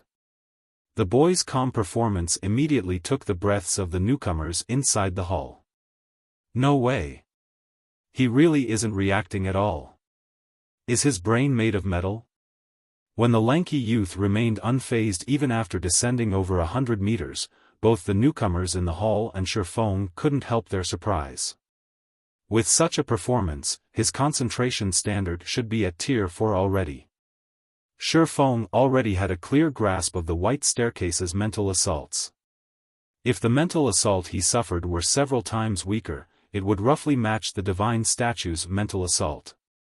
However, the short-haired boy actually remained unfazed by such a mental assault. This showed that the mental assault's intensity was well within the limit of the boy's mental fortitude. Even Violet Cloud did not possess such frightening mental fortitude. He. Shocked, right? Kurue, who had just arrived in the hall, giggled as she looked at the short-haired youths departing back. I already told you to be careful.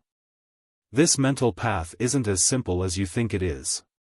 As for that boy you saw, he's Yen Wuming, a peerless talent the Green God Company went to great lengths to discover. The company considers him the best talent of the past few decades. Even my elder sister is far behind him. Yen Wuming? Feng suddenly recalled something. He is that Yen Wuming? That's right. He's Yen Wuming. What's the matter?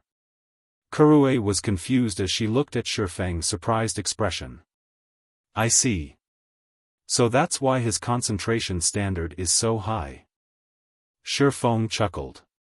Everyone in God's domain had known Yen Wuming's nickname in the past. Invincible Swallow. He was a master among magical classes, and he could cast spells as easily as speaking.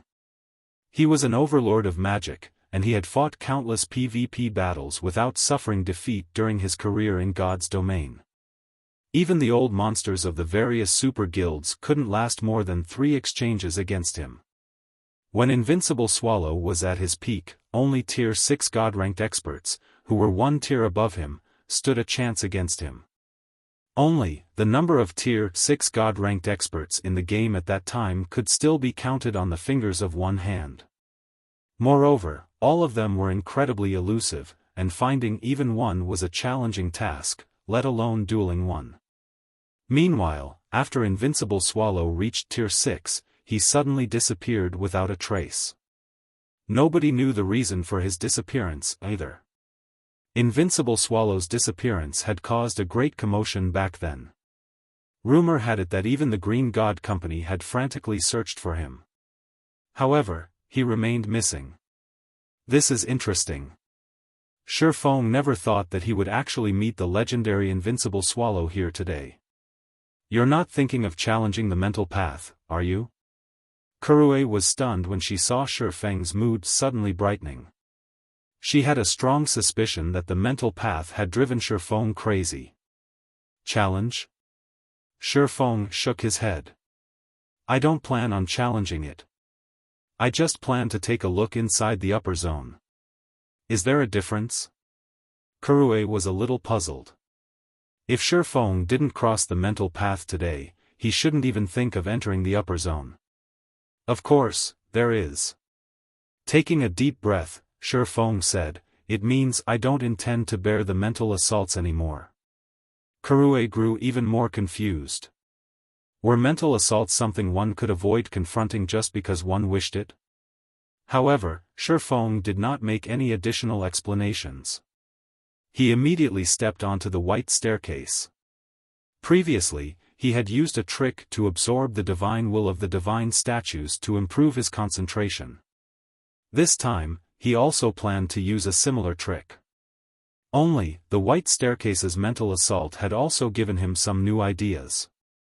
And that was how to enhance his mental control. Since the white staircase's mental assaults possessed great penetrative power, he would gather all his focus into a single point instead of elevating his control over his whole body. He would turn his mind into steel and defend only the deepest part of his brain. The next moment, Feng took his first step on the white staircase and paused. However, unlike before, his expression did not change at all. There was no dissonance in his body, either. He simply stood there quietly. Success! Feng's eyes widened in delight. However, this state also deprives me of all control over my body. It seems that I still have to retain a small part of my focus to control my body and concentrate the rest on shielding my mind from these mental assaults.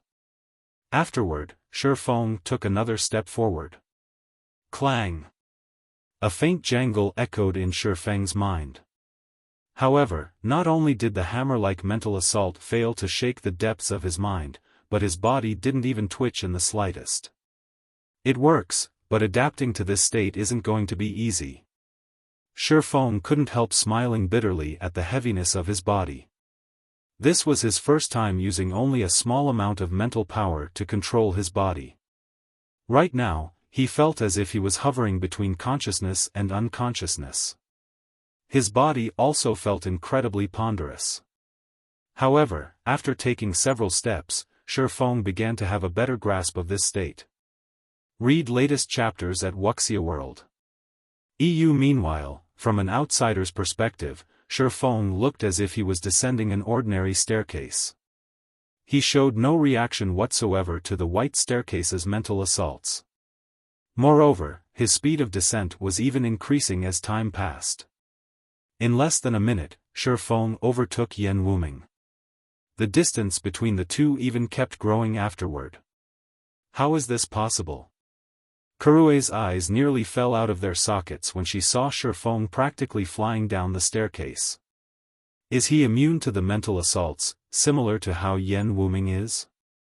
As for the other newcomers in the hall, they were even more dumbfounded by this situation. None of them dared believe their eyes. In the end, Feng spent less than 15 minutes traversing the mental path.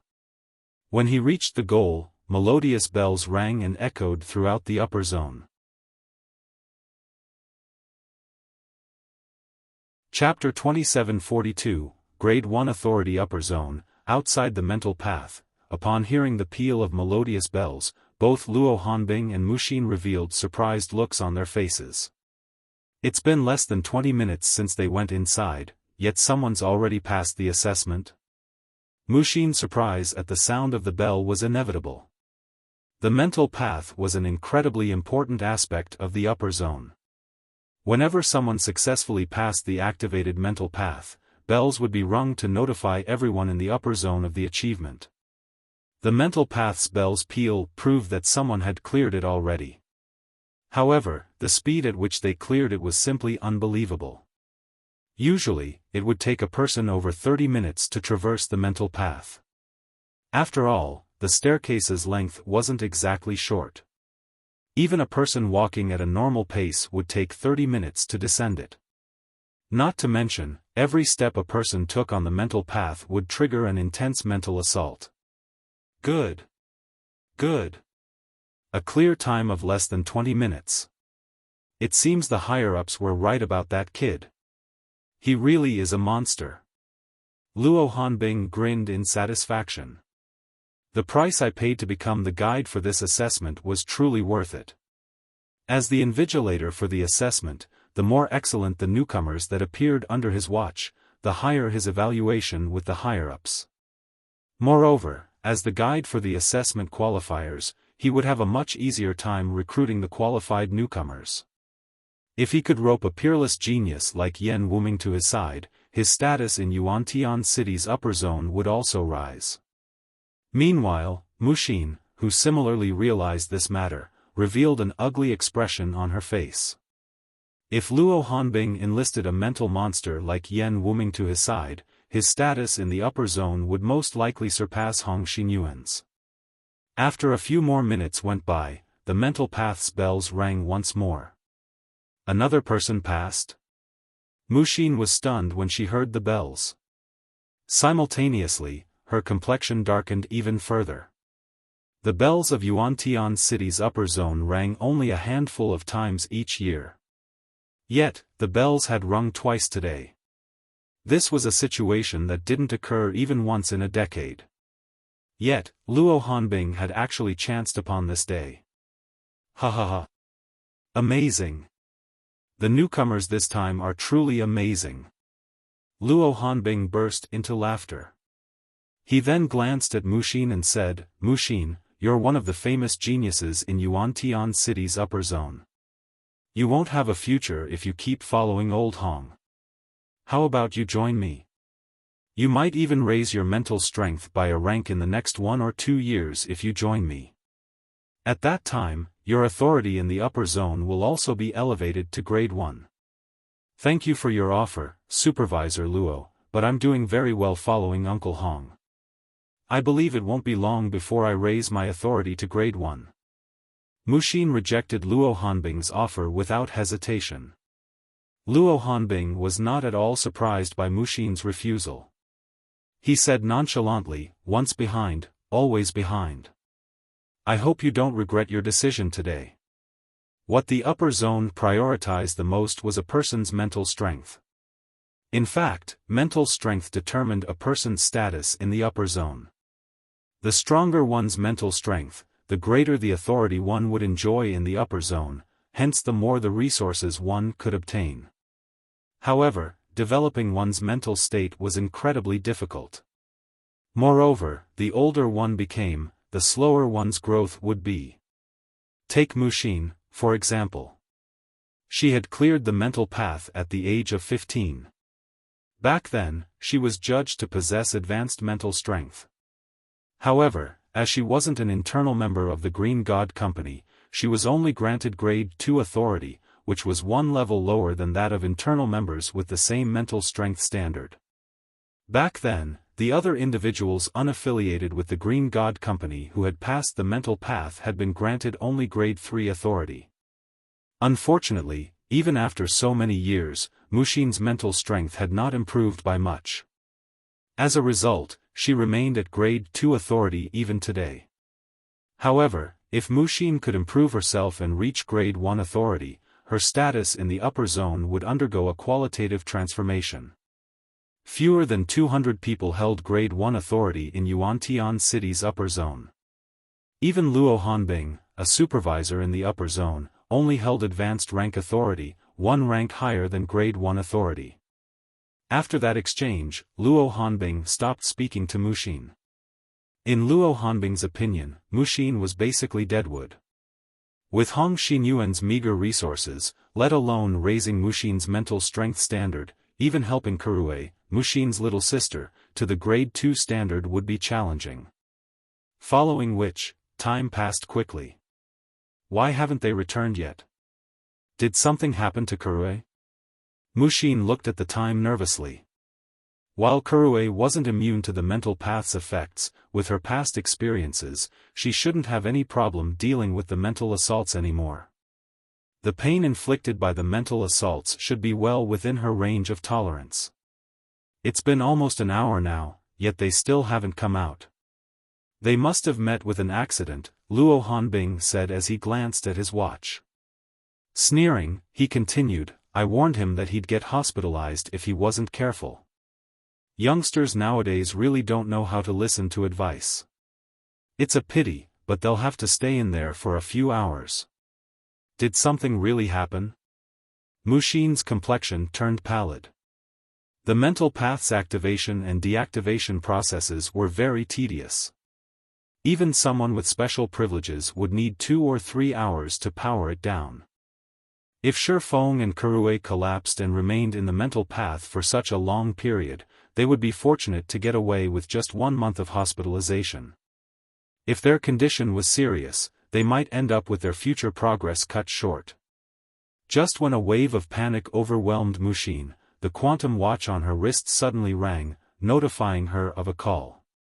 Meanwhile, the caller was none other than Kurue. Kurue, what's the situation on your side? Muxin couldn't help getting angry when she saw Kurue's face on the screen. Why haven't you come out yet? Sis. That's not important anymore. A major event happened on the mental path. Kurue said excitedly. A major event? What is it? Are you talking about the 2 that passed the mental path? Muxin couldn't help feeling frustrated at Kurue's words. She couldn't believe her little sister was in the mood to care about incidental matters in this situation.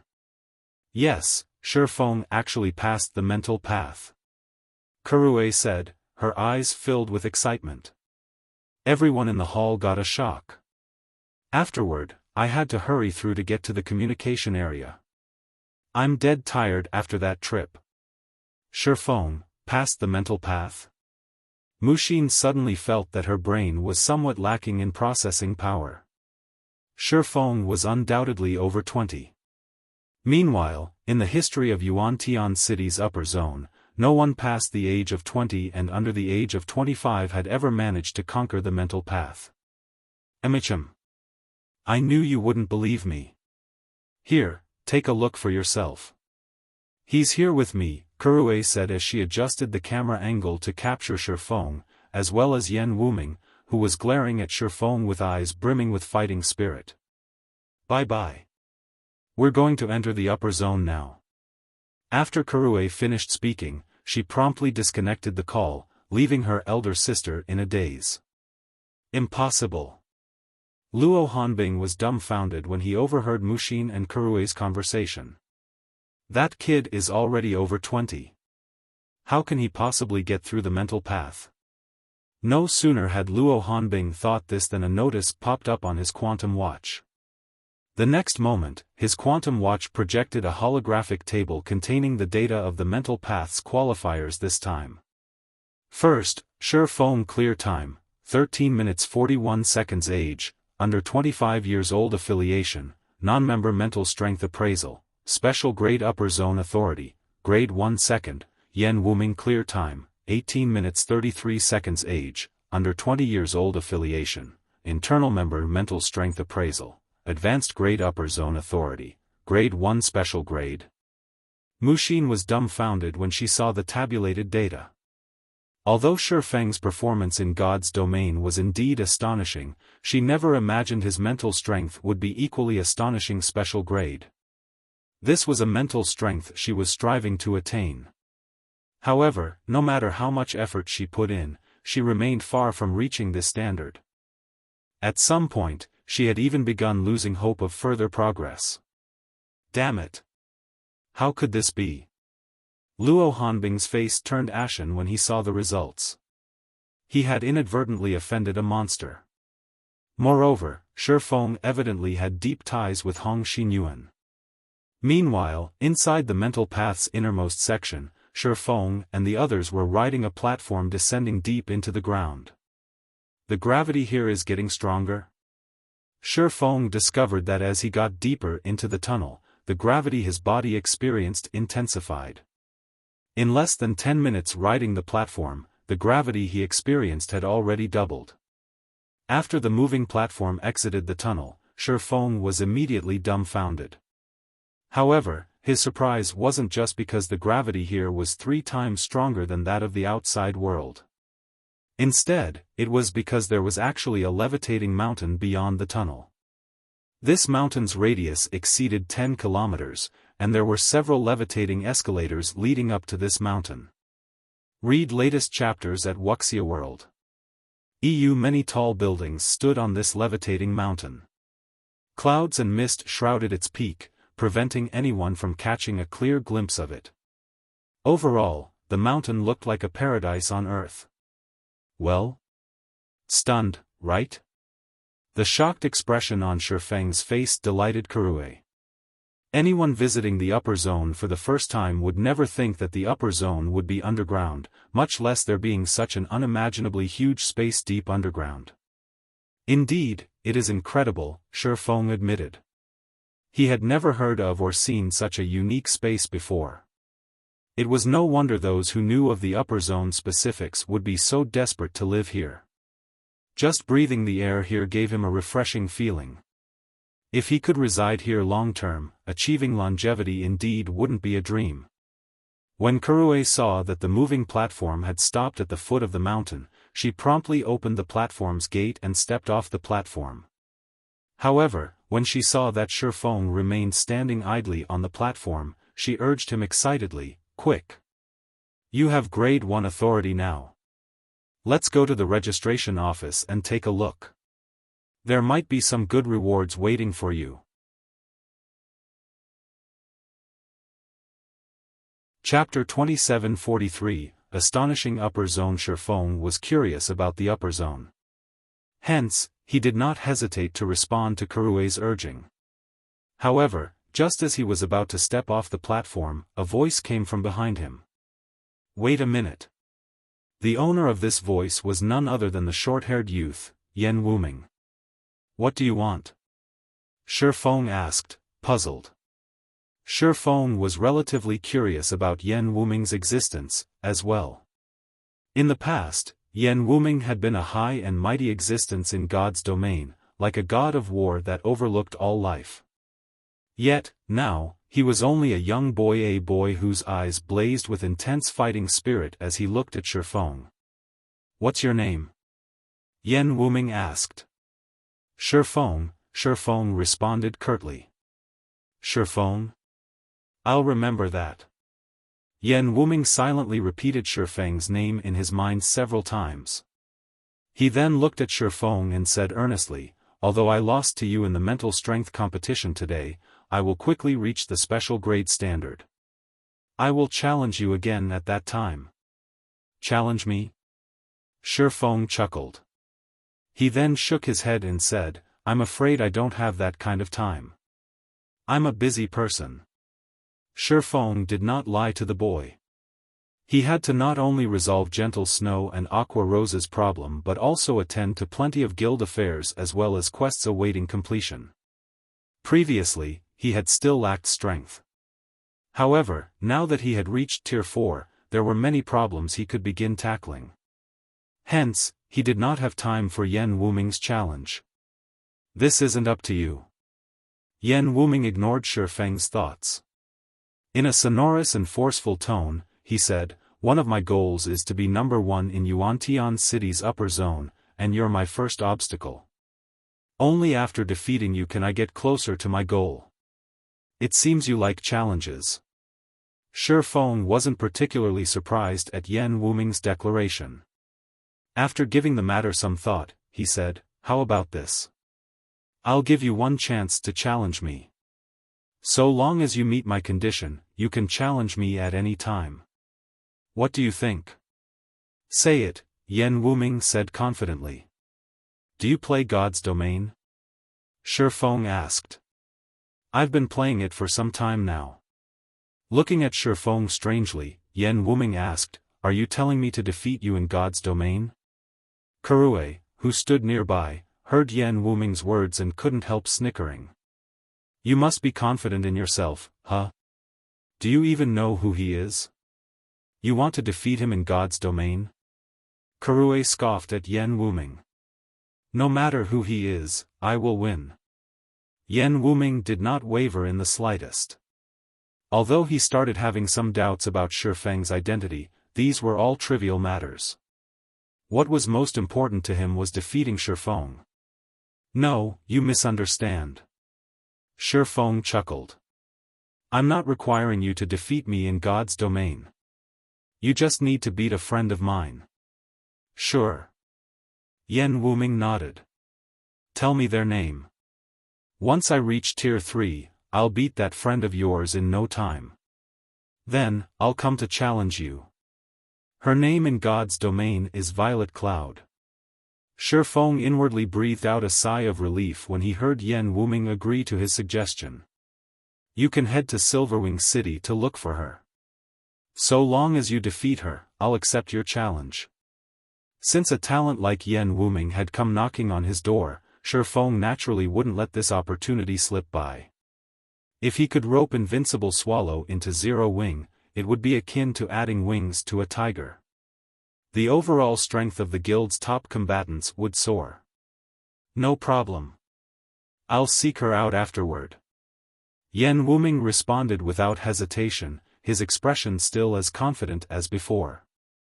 However, after hearing Feng's suggestion, Kurue looked at Yen Wuming with slightly different eyes. Now, there was a hint of pity in her gaze. "I hope you don't despair too much when you meet with Violet Cloud," Kurue silently prayed for Yen Wuming. Kurue had witnessed Violet Cloud in action. Even the old monsters of super guilds couldn't outmatch her. In fact, even Mythology's divine spear demon only managed to fight her to a draw. At this time, there were most likely only a handful of people capable of defeating Violet Cloud. "Let's go." Feng couldn't help shaking his head and chuckling when he noticed Kurue secretly praying for Yen Wuming. He then walked toward the distant street. When Xiaofan said he would get himself registered now, Kurui's face immediately shone with excitement. She then dragged Xiaofan toward the tallest building, situated at the foot of the mountain. Yan Wuming remained by the platform, waiting for someone to guide him. As Xiaofan walked along the streets on the levitating mountain, he could feel his mind and body being enriched. He also started adapting to the tripled gravity here. So, this is the real upper zone? Xiaofan couldn't help his shock. Ordinary people would have difficulty even moving their bodies under tripled gravity. Xiaofan could shrug off the effects of the higher gravity due to his astonishing physical fitness. Even so, he still felt very uncomfortable in such an environment. However, after stepping onto the mountain, the discomfort disappeared. It was as if there was a special energy source constantly enriching his weakened body. Meanwhile, this steady cycle of exhaustion and replenishment also served to strengthen his physique continually. His arduous physical training regimen in the outside world was basically a joke in the upper zone. If all upper zone residents experienced such strengthening effects, so long as they did not suffer any injuries, they shouldn't have any problems living up to 120 years old.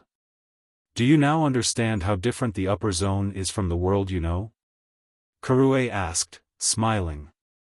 Everyone living here is growing physically stronger by the moment. Even without intensive training, the physical fitness of people living here can quickly rival that of Honglian masters. According to the rumors floating about in the outside world, the lifespan of people living in the upper zone has reached 150 years. In reality, that is only the lifespan of those living in the upper zone's base layer. You must have noticed the mountainside and summit, as well. Those are the middle and top layers. The people residing there possess truly astonishing physical fitness and lifespans. The average lifespan in the middle layer is 180 years, while in the top layer, it's 200 years. This is already beyond human limits. In ancient times, 200 years was already enough for a change in dynasties. On the other hand, those living at the top would only be entering their prime after reaching 120 years old. Speaking up to this point, Kurue gazed at the mountaintop, full of yearning. The upper zone's houses are stratified? Xiaofan asked strangely. Of course. There is only so much space on this mountain. Even with the Boulder Corporation's wealth and status, we can only live in the base layer. The middle layer isn't a place one can live in just by having wealth and status, Kurue grumbled in frustration. If you want to live in the middle layer, your authority in the upper zone must reach a certain level. For example, you currently already have Grade 1 authority. Grade 1 authority is the highest authority available in the base layer. If you manage to elevate your authority level to advanced grade, you can live in the middle layer. What do you mean by these authority levels? Xiaofan asked in confusion. He roughly understood the purpose of the upper zone's authority levels. However, he still didn't know the exact details. Right, I haven't told you the details yet. After a slight pause, Kurue continued, money and status are the least important things in the upper zone. What's most important is your mental strength and authority level. Authority in the base layer is divided into 3 levels. The higher your authority, the better the items you can buy and exchange from the Green God Company. You can think of the upper zone as the Green God Company's trading market. Grade 3 authority is the lowest, and the items you can purchase at this authority level are also of the most inferior quality. However, it is still many times better than what people without authority can get. At the very least, you have the right to purchase basic housing in the base layer. You won't need to pay astronomical prices to rent a house. After reaching Grade 2 authority, you can purchase items that normally are not available in the outside world, for example, the life potion that only appears during the Green God Company's auctions. At Grade 2 authority, you can also purchase villas in the base layer and have an independent private space. At Grade 1 authority, things start to get amazing. Not only will there be more items available for purchase, but you can also participate in the Green God Company's contribution competition, which takes place every 3 months. So long as you rank within the competition's top 3, you'll receive permission to live in the middle layer for 3 months. You've already seen the benefits available in the base layer. Well, the middle layer's benefits are even more exaggerated. Anyone who visits the middle layer once wouldn't wish to leave. Just like your current self, after tasting the base layer's benefits, you wouldn't want to live in the outside world anymore. Moreover, you can purchase items beyond your imagination in the middle layer. According to rumors, the Green God Company's life water can be bought there. Life water is much stronger than life potion. Supposedly, it can perfectly repair any damage to the body and even increase a person's lifespan. At this point, Kurue shook her head and sighed helplessly. For people living in the upper zone's base layer, their yearning for the middle layer was akin to the yearning outsiders had for the upper zone. However, let alone ascending to the middle layer, just gaining grade 1 authority was already a challenge for most people. Life water? Feng couldn't help being shocked. He never thought that there would be something even more potent than life potion. Moreover, it was something that could perfectly heal all injuries. If that's true, healing Gentle Snow's and Aqua Rose's mental injuries shouldn't be a problem. How do I participate in this contribution competition? Feng asked Kurue. Initially, he only guessed that the upper zone would have a way to heal Gentle Snow and Aqua Rose. He hadn't been confident before. Now that he knew there was a way to do so, what he needed to do next was simple. You want to take part in it? Kurue was stunned by Feng's question. Do you know what kind of people participate in that competition? What? Feng asked curiously. Almost every one of them is the heir of a major corporation. Moreover, they are the best among their generation, Kurue said slowly. You can't even begin to imagine the resources they have at their command. Currently, you don't even have the 1 million trade points required to purchase an ordinary house in the base layer, let alone obtaining the Green God Company's contribution points. At grade 1 authority, you can exchange up to 1,000 trade points per day for 10,000 credits per point. You can also find work in the upper zone or complete tasks to earn trade points and minimal contribution points. Do you know how difficult it is to earn the Green God Company's contribution points? That's not something that can be bought with money. You have to trade rare resources or help the Green God Company discover exceptional talents to obtain these points. It's impossible for you. Feng had a headache when he heard Kurue's explanation. He never thought that the competition's difficulty would be so high. For the current Zero Wing, securing rare resources in the real world was simply a dream. As for helping the Green God Company discover talents, that was most likely even more difficult than securing rare resources. Wait, no. It's not absolutely impossible, Kurue said after something occurred to her. Recently, the Green God Company suddenly began purchasing God's Domain's 7 luminaries crystals in bulk. Moreover, they're offering lucrative exchange rates. 1 unit of 7 luminaries crystal can be exchanged for 1,000 trade points and 10 contribution points. However, for the current Zero Wing, ranking in the competition is still a pipe dream. The current competition has been going on for nearly a month already. The last place participant has accumulated 16,000 contribution points, while the first place participant has accumulated 110,000 points. Even if you sold Zero Wing now, you still wouldn't have enough 7 luminaries crystals to rank within the top 3. No wonder so many corporations suddenly decided to enter God's domain. So, they did it for the 7 luminaries crystals? Feng suddenly had an epiphany and inwardly celebrated this discovery. For the various major corporations, money wasn't a problem. However, money wasn't enough to enter the upper zone's middle layer. Various rare resources were necessary. Meanwhile, God's Domain's 7 luminaries crystals were undoubtedly easier to obtain than the various rare resources the Green God Company required. Read latest chapters at Wuxia World. Upon seeing that Feng still hadn't given up, Kurue shook her head and pointed at the 100-story building nearby, then said, "If you are intent on participating, you can register there. The staff at the registration area will tell you how exactly you can acquire contribution points." Feng nodded in response, a plan having formed in his mind already. If it were any other item, he would indeed have difficulty fulfilling the Green God Company's requirement. However, 7 Luminaries crystal was a different story. While acquiring 7 Luminaries crystals wouldn't be easy for him, he wasn't exactly without options. Afterward, Feng followed Kurue into the Green God Company's office building in the base layer. The Green God Company's building had very few people inside. Even after arriving in the second-floor registration area, Feng had come across only 2 other people. One of them was a 26-year-old beauty, while the other was Hong Xinyuan. From the humble way Hong Xinyuan was conversing with the woman, it was evident she held a higher position than Hong Xinyuan.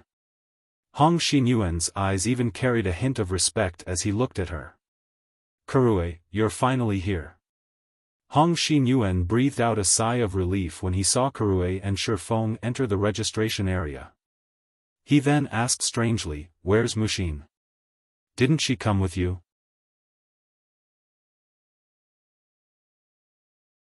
Chapter 2744, Half-Step Master, My Sister?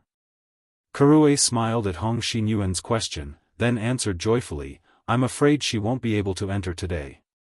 She'll have to wait until tomorrow to do so." "She can't enter?" Hong Xinyuan grew even more confused at Kurue's words. "Why can't she enter? She has grade 2 authority. Who dares stop her? Normally, anyone with formal identification in the upper zone could enter and leave the upper zone freely. Although some circumstances could result in residents being prohibited from entering or outright banned from the upper zone, once someone reached grade 2 authority, even the base layer's supervisors wouldn't have the courage to stop them from entering the upper zone. No.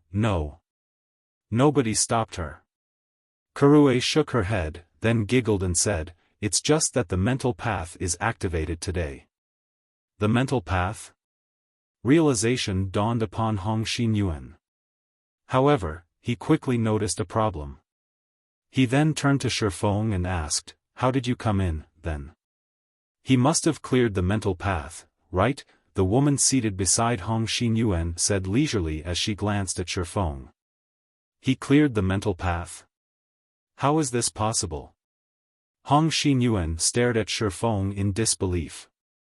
No matter how Hong Xinyuan looked at it, Feng was definitely past the age of 20. If Feng wanted to conquer the mental path, the young man's mental strength needed to be of a similar grade to his own, which was the special grade. However, in the Yuantian City Upper Zone's history, never had a youngster with such monstrous mental strength appeared before. That's right. Uncle Hong, Feng indeed cleared the mental path. You should have seen it for yourself. Everyone in the entrance hall was dumbfounded, Kurue said, nodding, with an excited expression on her face. When Kurue finished speaking, the seated woman stood up and approached Feng. "Hello, I am Xiaofan, the general manager of the base layer," the woman introduced herself to Feng. "I didn't expect that the person old Hong mentioned would actually possess special grade mental strength." Xiaofan's sudden actions gave Hong Xinyuan a fright. Despite being only 26 years old, Xiaofan was the general manager of this upper zone's base layer. Her authority was among the top 3 in the base layer. Her identity and status were astonishing. Xiaofan's taking the initiative to introduce herself to Feng was 10 times more shocking than Feng's achievement of having cleared the mental path. After a moment of surprise, Hong Xinyuan hurriedly stepped forward. "Feng, General Manager Xia is a busy person. Normally, even the base layer's supervisors have a difficult time meeting her. She deliberately made time today to personally help with registering your identity and authority," Hong Xinyuan explained. Xiaofan wasn't an individual just anyone could meet. Now that Xia Qingying was taking the initiative to befriend Feng, Hong Xinyuan naturally had to get him to seize this opportunity. This way, the young man would face fewer troubles when residing in the upper zone. "Hello, General Manager Xia," Feng said, nodding. "I will have to trouble you today." Feng naturally understood what Hong Xinyuan meant in his explanation. At the same time, he felt grateful to Hong Xinyuan. "It's no trouble. Such matters originally fall within my purview as a general manager. Only, I am usually busy, and there are very few people who come to register. Therefore, I typically have several months' worth of applicants gather on a specific date to conduct an official registration," Xia Qingying said, chuckling as she carefully inspected Feng. "Your appearance, on the other hand, is truly astonishing. Not only did you clear the mental path under the age of 25, but you also spent only 13 minutes to do so. This is the first time I have seen a talent of your caliber in this upper zone." "What? 13 minutes?" Hong Xinyuan was shocked once more. Previously, Hong Xinyuan thought that Feng's achievement was only getting through the mental path. It didn't occur to him that Feng had spent such a short time clearing it. When other individuals with special grade mental strength traversed the mental path, their average time was around 40 minutes, about 10 minutes longer than the average clear time for individuals under 20 years old. Yet, Feng had spent only 13 minutes on the mental path. For a moment, Hong Xinyuan couldn't help wondering whether Xia Qingying was playing a joke on him. "That's right. This person here has broken the Yuantian City Upper Zone's mental path clear record for those under the age of 25. Xia Qingying nodded. She then looked at Feng and smiled. "If I don't hurry to register talents like yourself, I'm afraid those old fellows above will nag me to death." At Xia Qingying's words, realization also dawned upon Hong Xinyuan. With such frightening mental strength, Feng's standard was most likely close to that of mental strength masters. Mental strength masters. There was not a single mental strength master residing in the base layer of Yuantian City's upper zone. The middle layer only had several of such individuals. Moreover, every one of these individuals possessed identities and statuses that even the Boulder Corporation feared. Even though Feng had yet to reach the standard of mental strength masters, his talent was more than enough for the various upper zones to fight over him. "You overpraise me, General Manager Xia. I just got lucky. I believe it won't be long before the upper zone has many people who surpass me." Truthfully, Feng felt somewhat guilty when receiving Xia Qingying's attention. This was because he had relied on a trick to get through the mental path. His actual mental strength was most likely at the advanced grade only. He was still far from reaching special grade. By his estimates, a special grade mental strength should be equivalent to a near Tier 5 concentration standard in God's domain. However, his current concentration standard was only at the intermediate Tier 4 standard, which was still far from the Tier 5 standard. "We've talked for quite some time now. We should get on with official business," Xia Qingying said, changing the topic after seeing Feng at a loss in this situation. Smiling, she continued, "The formal registration for identification is simple. I only need to scan you with a device, and you'll become an official member of Yuantian City's upper zone. The troublesome part is deciding what rewards should be given to you. Aren't the rewards for clearing the mental path fixed?" Feng asked curiously. Previously, he heard from Kurue that anyone who successfully cleared the mental path would receive 10,000 trade points and 1 life potion from the Green God Company. The life potion aside, just the trade points awarded were already significant. In the upper zone, trade points were as important as credits in the outside world because all transactions within the upper zone were conducted using the Green God Company's trade points. Moreover, depending on one's authority level, the number of trade points one could exchange for would differ. People without authority could exchange for only 100 trade points per day, while Grade 3 authority could exchange for 200 points, Grade 2 for 500 points, and Grade 1 for 1000 points.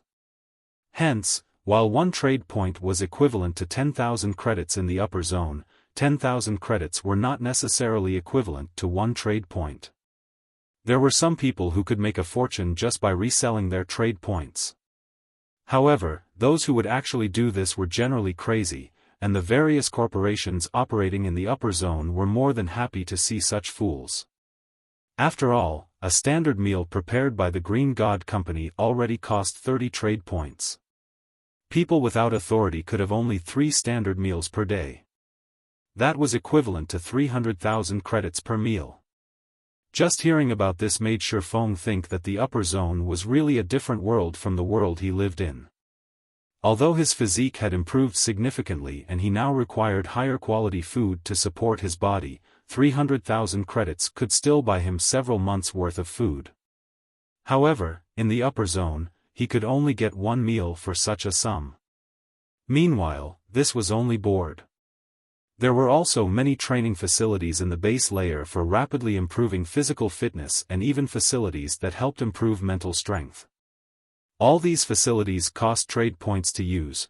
Basic training facilities cost 20 points per hour, while advanced training facilities cost 50 points per hour. It was no exaggeration to say that only people with Grade 2 authority or higher could satisfy their daily needs in the upper zone. Of course, so long as one had sufficient authority, one could also accept work from the Green God Company to earn some points and maintain their daily lifestyle in the upper zone. Take Xiaofan, for example. With 0 wings fortune, he was basically a pauper who couldn't afford even ordinary housing. Hence, 10,000 trade points was a huge fortune to him. It's fixed, but that reward is only meant for those under the age of 20, Xiaofan said, nodding. There is no fixed reward for people who clear the mental path above the age of 20 and under the age of 25. Not to mention, you managed to break the under 25's clear record. Can I ask for life water, then? Xiaofan couldn't help asking. Life water? Xiaofan smiled all of a sudden. Do you know that life water is incredibly precious even in the Green God Company? Even if you become a mental strength master at your age, obtaining a bottle of life water wouldn't be easy. The standard price of a bottle of life water is 1 million contribution points, in addition to 30 million trade points. It's that expensive? Xiaofan was surprised by Xiaofan's words. Expensive? Shaking her head, Xiaofan said with a smile, life water is one of the Green God Company's greatest masterpieces. Although it can't bring the dead back to life, so long as a person still has a breath in them, they can recover from all injuries completely over time. Life water can even extend a person's lifespan and allow them to maintain youthful vitality for another 60 years. 60 years is already close to a lifetime for ordinary people. Meanwhile, not only does life water allow you to live for an additional lifetime, but you will also retain your youthful vitality throughout this period. Do you still think it is expensive? Xiaofan couldn't refute Xiaofan's words. In fact, he even strongly agreed with her. For the leaders of the various international corporations, money was inconsequential. They could quickly earn it back even if they lost it. However, they had only one life to live. If these people had the opportunity to live for another lifetime, they most likely wouldn't hesitate to spend their entire accumulated fortune. Take the emperors of ancient times, for example. They could do anything for longevity. Meanwhile, since Xiaofan was so interested in life water, Hong Xinyuan couldn't help advising him, Xiaofan, you should stop thinking about life water. Even the people living in the middle layer can hardly afford one. You should prioritize improving your mental strength for now. So long as your mental strength improves, your entry into the middle layer will be just around the corner. That's right. Let's end the talk on life water here. Xiaofan also felt that it was unnecessary to continue talking about life water. After all, it was still too soon for Xiaofan to obtain one. Read latest chapters at Wuxia World. EU afterward, Xia Qingying scanned Feng with the quantum watch on her wrist. Immediately, all available data on Feng appeared on it. Your identification registration is complete. After looking at Feng's data, Xia Qingying said with satisfaction, "Next, we have to determine your reward. Not only have you cleared the mental path, but you even broke the existing clear record. As the base layer's general manager, I can give you two options. The first option is to reward you with 500,000 trade points and 50 life potions or medicines of equivalent value. The second option is to reward you with an ordinary house in the base layer. You may pick one of these two rewards."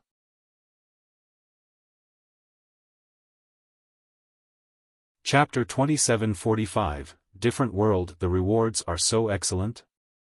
Feng was stunned momentarily by the reward Xia Qingying mentioned.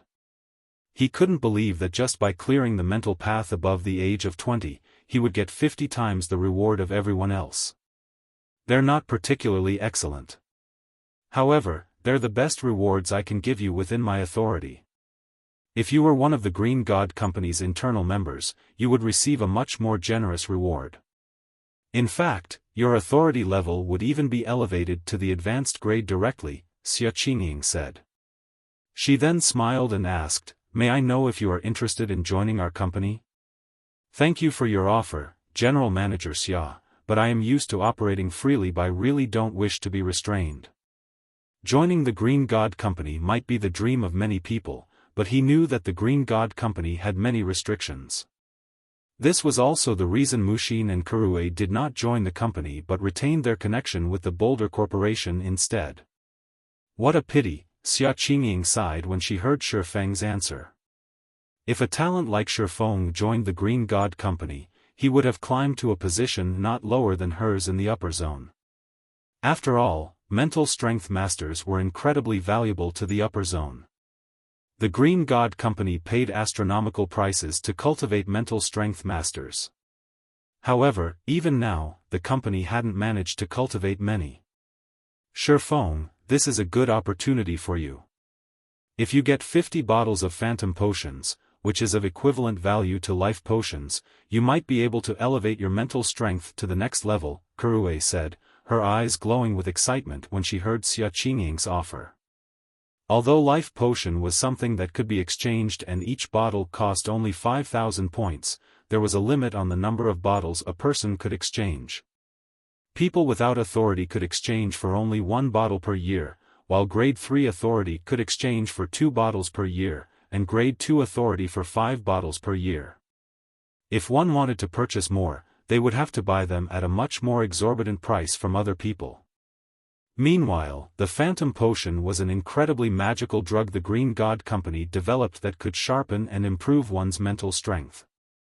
Anyone with ambition in the upper zone would try to exchange for it. 50 bottles of Phantom Potions. She had never even seen so many Phantom Potions in her life before.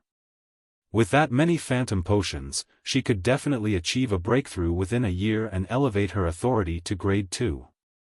General Manager Xia, does the Green God Company have any medicine that can heal mental damage?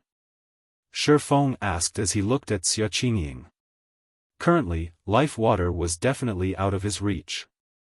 Hence, he could only seek inferior alternatives to stabilize Gentle Snow's and Aqua Rose's mental states temporarily for now. We do, but these medicines are much more valuable than life potion, Xia Qingying answered as she looked at Feng strangely. She couldn't understand why Feng would want something like this. However, she still explained, out of all the injuries out there, mental trauma is the most difficult to treat. If you wish to purchase such medicine, you can only do so after entering the middle layer. However, you are not qualified to enter the middle layer yet. I can buy them only in the middle layer. Feng frowned. He then said, General Manager Xia, I've decided. I will take the ordinary house. When Hong Xinyuan heard Feng's decision, he couldn't help looking at the young man in surprise. Hurriedly, he dissuaded Feng, you're crazy. It's not easy to get 50 bottles of Phantom Potion. Even with your Grade 1 authority, you'd need 5 years to redeem that many.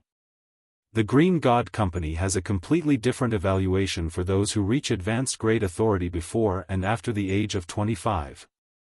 Before the age of 25, humans would still be in their growth stage. Reaching the advanced grade authority before 25 meant they still had potential for growth. The Green God Company would prioritize nurturing such talents even if these talents were outsiders. An example of this would be how Xiaofan was showing so much care for Feng right now.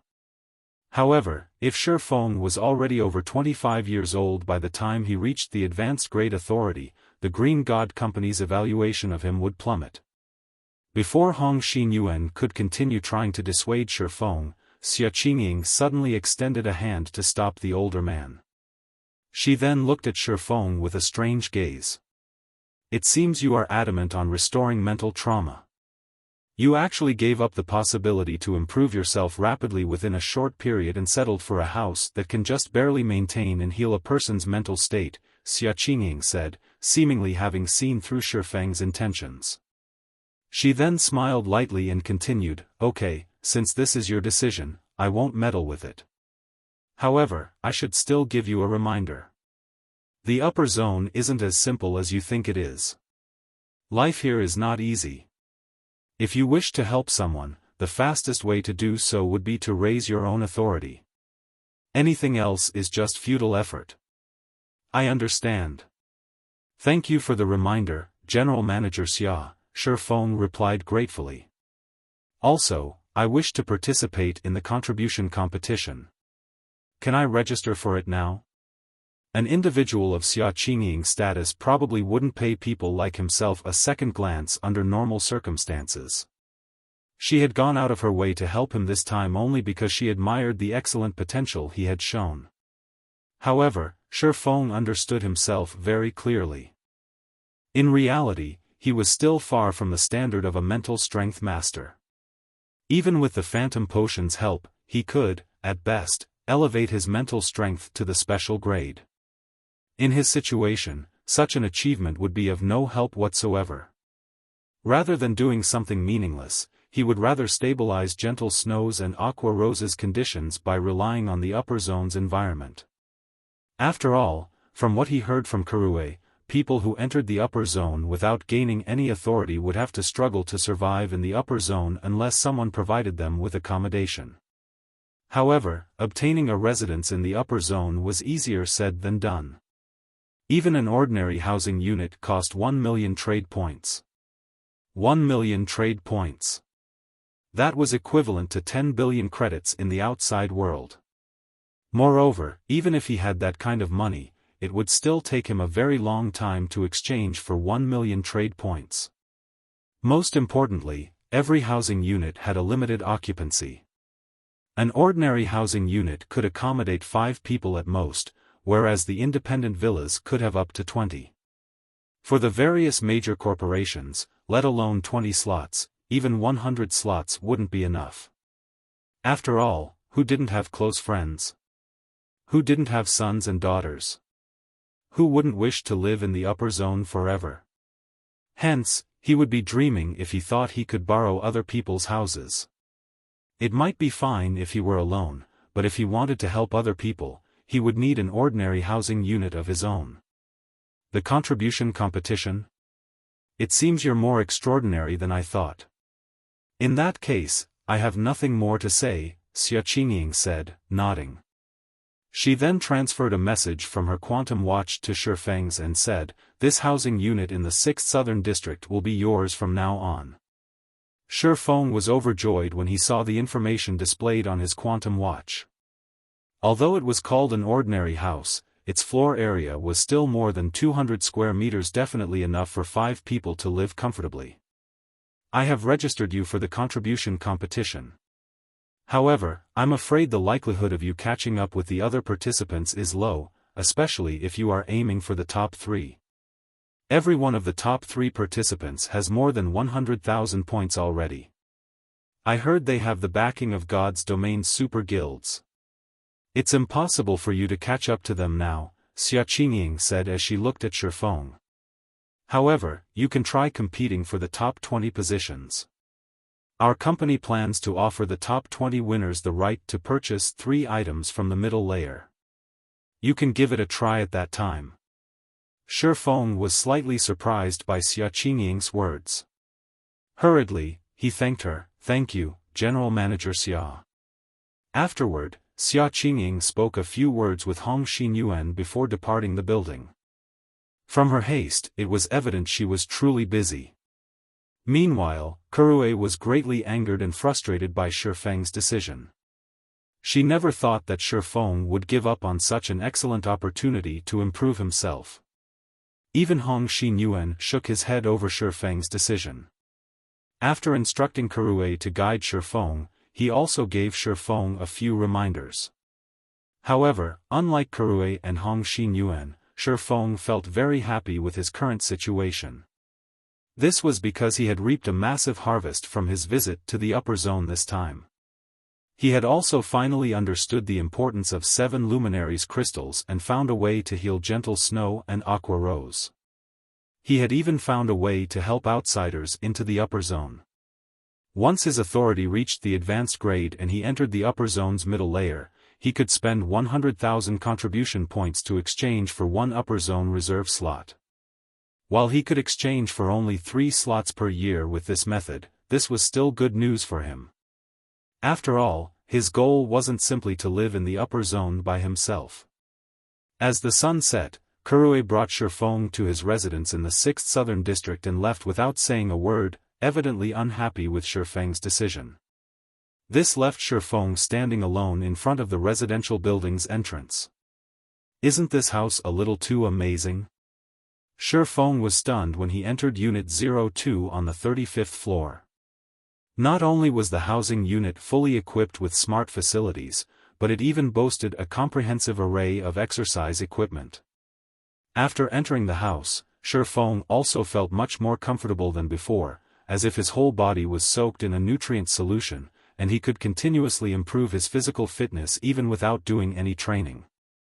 His brain also felt clearer than ever, like when he was in a mana-rich environment in God's domain. Moreover, every bedroom in the house was equipped with a state-of-the-art fearless virtual gaming cabin, something even more amazing than the virtual gaming cabin Zero Wing had purchased. According to Feng's memories, the fearless virtual gaming cabin was a model that would appear in the outside world only 3 years later. The fearless cabin did not just allow players to fully immerse themselves in God's domain. It also improved the player's sensitivity. In particular, the cabin improved mana sensitivity by at least 20% and allowed players to exhibit 100% of their mental strength in God's domain.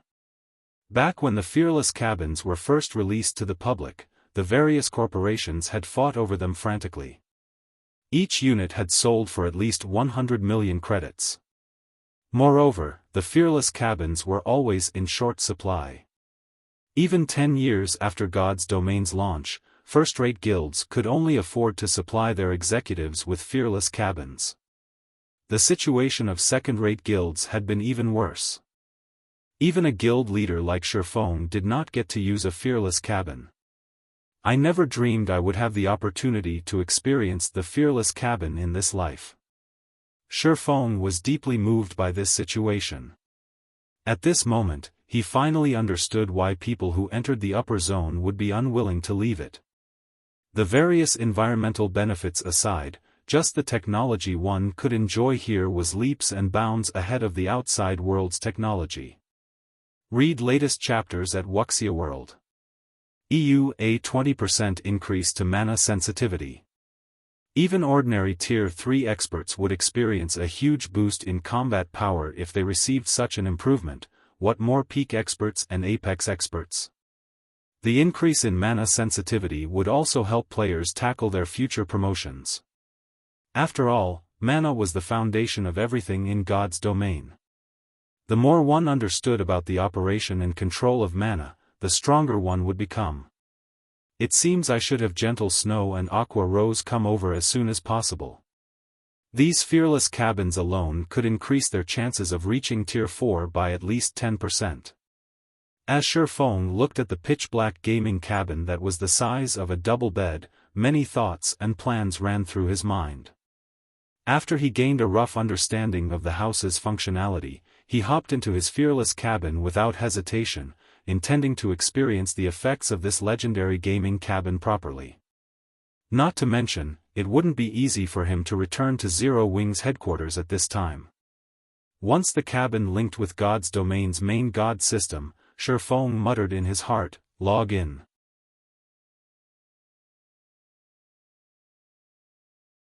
Chapter 2746, Fearless Cabins affects Twin Towers Kingdom, Fiery Ridge. As a level 90 map in the Twin Towers Kingdom, the Fiery Ridge was popular with level 90+ players, who would come here to grind for levels. However, these players didn't do so just because it was suitable for players of their level. Instead, it was also because the Earthfire Pterodactyl, a level 96 world boss, would appear in the Fiery Ridge from time to time. Compared to other world bosses, the Earthfire Pterodactyl was much easier to raid. So long as players met the high requirement for fire resistance, even a 100-man team made up of Tier 3 players could take it down. Hence, while grinding for levels in the Fiery Ridge, the various large guilds' newcomers would also check whether the Earthfire Pterodactyl had respawned. If the world boss had respawned, they would notify their guilds immediately, and their respective guilds would send a team to raid it. Not only could the players contributing to the world boss's discovery earn a bunch of GCPs, but they might even get a piece of level 100 fine gold equipment if they were lucky. More and more NPCs have been competing with us for monsters recently. Fortunately, this place is quite far from NPC cities, and there aren't any villages or towns nearby. Otherwise, we would lose even this leveling spot, a level 97, Tier 2 shield warrior said.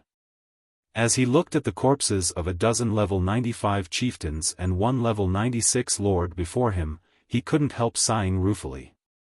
Ever since the major system update, the good days of grinding as many monsters as they wished were no more. Now, NPCs were frequently seen hunting monsters in groups in almost all leveling maps. Moreover, these NPCs would generally be 10 levels higher than the map they were grinding in. They also boasted enviable weapons and equipment, with even the lowest quality piece being at the dark gold rank. Many of these NPCs even wielded epic weapons. As a result, almost no player would dare mess around with these NPCs. Indeed, we are lucky. According to some of the Tier 3 big shots in the guild, level 100 neutral maps are infested with level 130+, Tier 3 NPCs. There are more NPCs than monsters in some places. This forced the others in the guild to travel to farther locations. Now, their travel time is twice as long as before, a level 91, Tier 2 oracle commented. However, this is also our chance. Now that the leveling speed of players under level 100 is much faster than of players above level 100, if we catch up to the average level of the mainstream players and get promoted to Tier 3, we'll be set for life, a level 95, Tier 2 ranger said excitedly. Although God's domain had been popular since its early stages, it wasn't as popular as it was now. At present, almost nobody in the real world did not know of God's domain's existence. Meanwhile, the competition in God's domain was intensifying by the day. Now, reaching level 100 and entering level 100 neutral maps was akin to going from a normal mode dungeon to a hell mode dungeon. The difficulty of leveling up increased drastically. Although this was bad news for mainstream players, it was undoubtedly good news for newcomers like themselves. As they had joined God's domain much later than mainstream players, they had missed out on plenty of opportunities during the game's early stages. Now was the perfect opportunity for them to catch up. At present, the various guilds were frantically recruiting Tier 3 experts, with some guilds even promising a considerable monthly income. Some students that played God's domain were currently earning more money than society's white-collar elites. This situation drew more and more working-class members and elderly people into joining God's domain to earn extra income to subsidize their living expenditures. As the members of this six-man party were conversing among themselves, a sudden shockwave swept over them. Boom! The intense shockwave made the surrounding trees sway and shake. Even the earth shuddered slightly. What's going on? The level 97 Guardian Knight looked toward the shockwave's source in astonishment. However, before anyone could react to the situation, a high-pitched noise forced the six players to shield their ears. "This is definitely the Earthfire Pterodactyl's screech," the young ranger said, his eyes glowing. So long as they reported this piece of news back to the guild, they would make a great contribution. "The Earthfire Dragon should be in that location," the Guardian Knight said, pointing toward a valley in the west. "Quick! This thing won't wait for anyone." After briefly exchanging looks, the six players dashed toward the valley.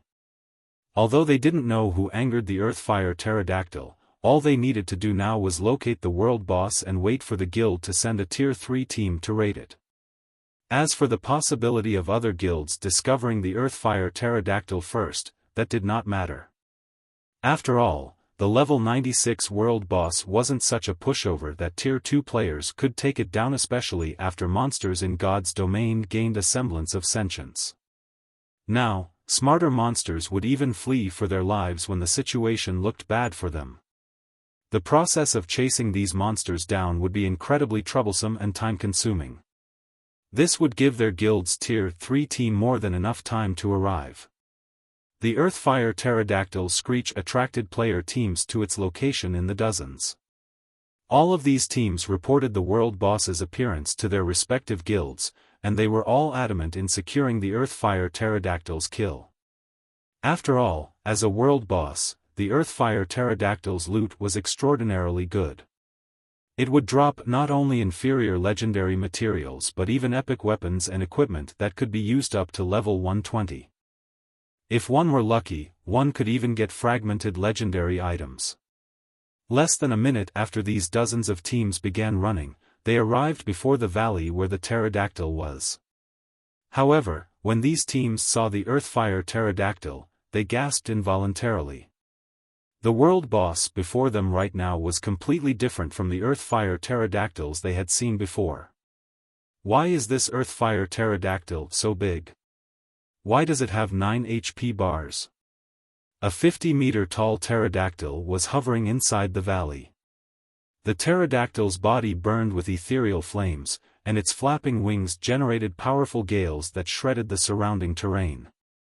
Just its roar was enough to send players stumbling backward. It had transformed the environment into a scorching field that could burn players with fire resistance below 400 points to a crisp instantly. Earthfire Pterodactyl, World Boss, Mythic, Realm Lord, Level 99 HP 3,300,000,000. The players that arrived before the valley fell into fear and despair when they saw the Earthfire Pterodactyl's massive frame. After all, the World Boss had flattened the terrain with just a flap of its wings. At this moment, they would most likely turn into ashes just by approaching the Earthfire Pterodactyl, let alone fighting it. In fact, they even doubted that the Tier 3 players of their respective guilds could go up against this behemoth before them. Wait! It's injured, a level 97, Tier 2 ranger exclaimed after carefully inspecting the Earthfire Pterodactyl. At this Tier 2 ranger's shout, everyone noticed the many bone-deep wounds on the world boss's body. They realized that the world boss had less than half of its HP remaining. While everyone was shocked by the Earthfire Pterodactyl's injuries, a figure suddenly descended toward the world boss from the sky. Not only did this figure send a sword light cutting at the Earthfire Pterodactyl's wing, but the sword light even cleaved the ground, opening a 150-yard-long fissure.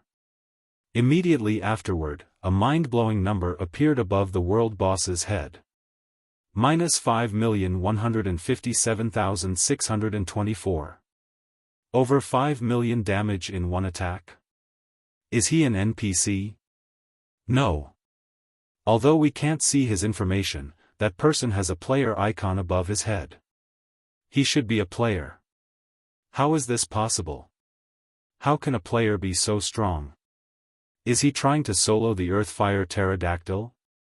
The players present couldn't help gaping when they saw the results of the slash, their minds refusing to believe their eyes. However, before anyone present could snap out of their daze, the figure that attacked the Earthfire pterodactyl executed another slash with his sword. Immediately, a phantom greatsword manifested in the air and sliced down on the world boss's wing. Slash! The next moment, the Earthfire pterodactyl let loose a heaven-shaking shriek as one of its 30-meter-long wings fell to the ground. Golden blood then poured out of the world boss's wound, splashing all over the ground and creating a sea of flames. Minus 31,544,734.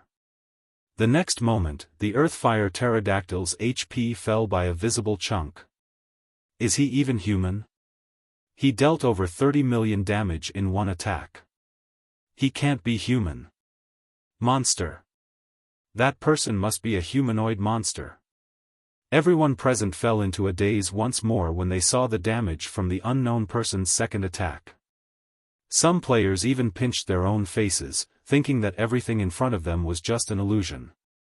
However, the unknown assailant in the air was not at all surprised at the power of his attack. Sure enough, it's easier to manipulate mana. The burden of using light shadow is even much less. As expected of the fearless cabin. It's no wonder all those superpowers had so many more Tier 4 experts than first and second-rate guilds. Feng sighed ruefully as he looked at the dense mana condensed around the abyssal blade. Although the fearless cabin did not improve his basic attributes, it still increased his overall combat power by at least 20%. The refinement in his control over combat techniques and mana techniques was especially notable.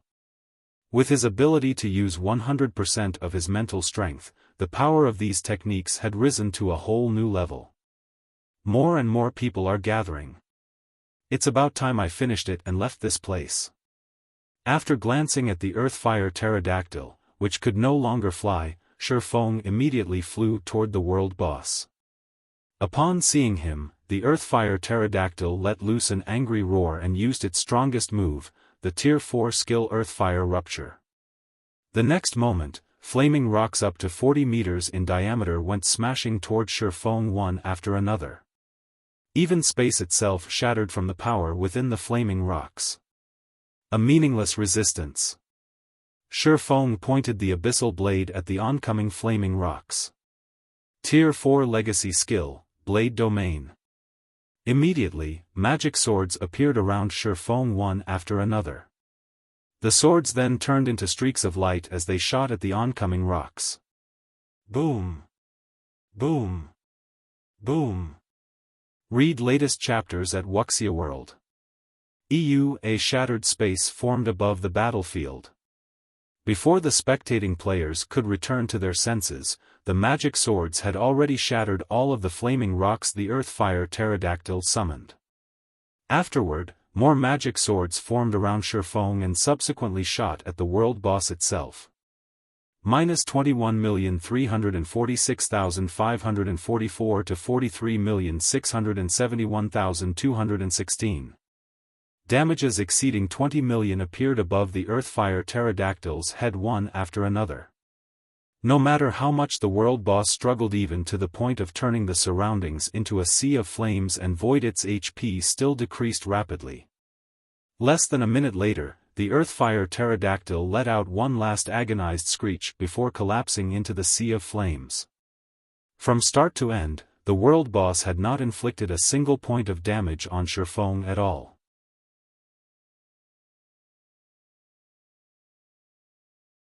Chapter 2747, Crazed Eastern Continent. The Earthfire pterodactyl collapsed to the ground and shook the entire valley. However, despite witnessing the world boss's death, none of the spectating players charged forward to try to steal some of its loot. Silence enveloped the valley, a silence so overwhelming that it felt as if time had stopped inside the valley. When the various spectating players looked at the cloaked man wielding the runic black sword, fear and awe filled their eyes. It was as if they had just seen a god. Is he, really a player? Such thoughts surfaced in the spectating players' minds as they looked at Feng hovering in midair. Feng had killed a level 99 mythic ranked world boss, just like that. Rather than a world boss, it looked more like some elite monster he found by the roadside, one that was utterly incapable of putting up any resistance. Who is he? There's no way a player can be this strong. That's a level 99 world boss we're talking about. Even a 100-man, tier 3 team wouldn't necessarily be able to take it down. He must be an NPC in disguise. When looking at Feng's hovering figure, some players even hugged their heads and began laughing maniacally. They simply couldn't bring themselves to believe that such a massive gap between players could exist. However, Feng paid the shocked players and the maddened players no heed whatsoever. Instead, he arrived beside the Earthfire pterodactyl's corpse and began collecting its loot. God's domain was not reality. In the game world, just the gradual accumulation of basic attributes was sufficient to turn a player into a monster in the eyes of other players, what more the qualitative improvements brought about by tier upgrades. Moreover, there was a two-tier gap between Feng and the spectating players. In the eyes of tier 2 players, tier 4 players would be no different from gods. In fact, a tier 4 player could kill scads of tier 2 players with just a flick of their hand. The world boss Feng fought hadn't even reached level 100. In God's domain, monsters that hadn't reached level 100 couldn't be considered strong at all. Otherwise, the various major powers wouldn't be contesting so frantically for world bosses below level 100. It was precisely because these powers were incapable of defeating level 100 plus world bosses that they had to settle for pre-level 100 world bosses. Oh! A good piece of epic equipment dropped. Feng was slightly surprised as he looked at the sacred mage robe in his hands. Whistling light robe, cloth armor, epic rank, level 40, level 110 equipment requirement, intelligence 1500, vitality 1300 defense plus 340, level 40, strength plus 20, agility plus 24, intelligence plus 63, vitality plus 31, endurance plus 25, ignore levels plus 4, defensive skills plus 2 levels, cast range increased by 20%, intelligence and vitality increased by 10%. Additional passive skill 1, spiritual light.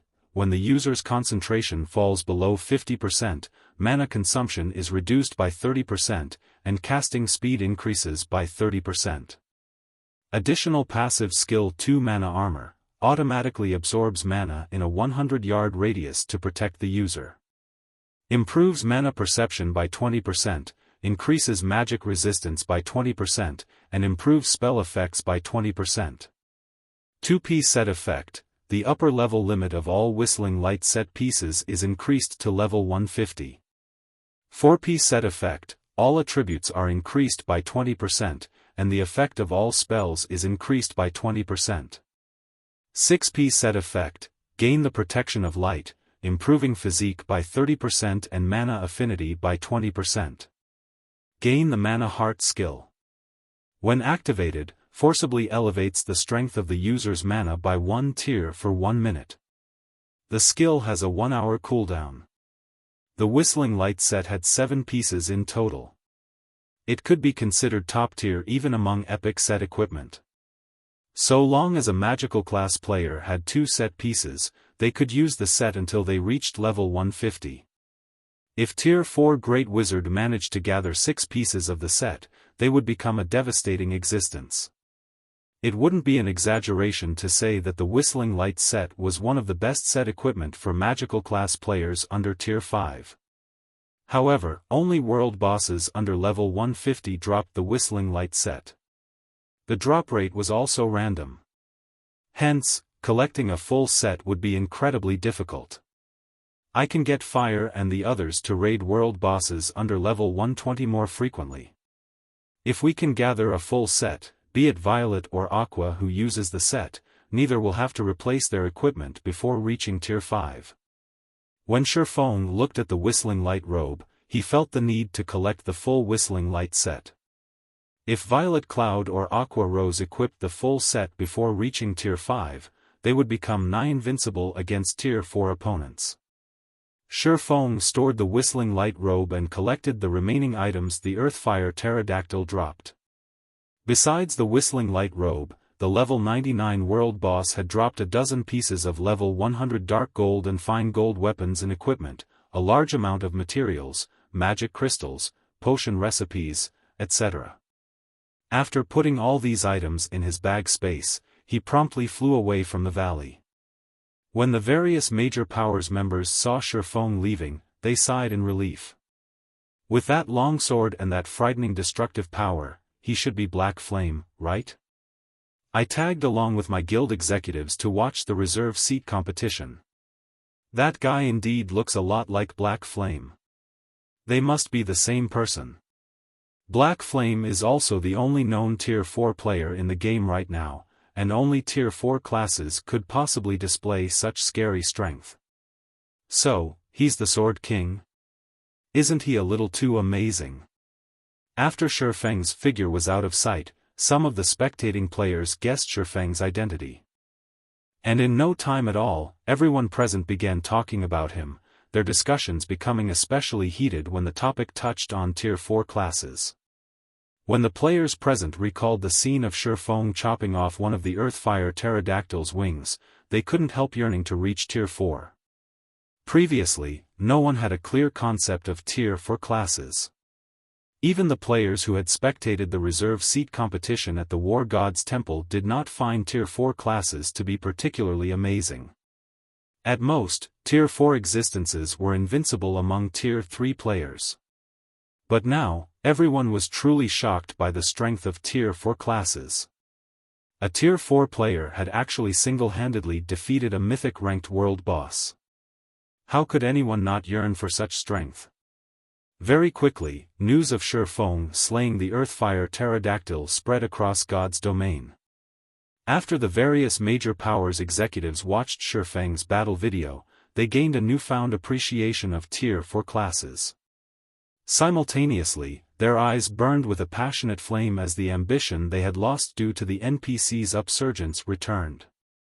Tier 4. Mobilize all available manpower in the guild to find out how Zero Wing managed to complete the Tier 4 promotion quest. The era of Tier 3 classes is over. From now on, we have only one goal, and that is Tier 4. So long as we can secure ourselves a Tier 4 player, we'll be unstoppable.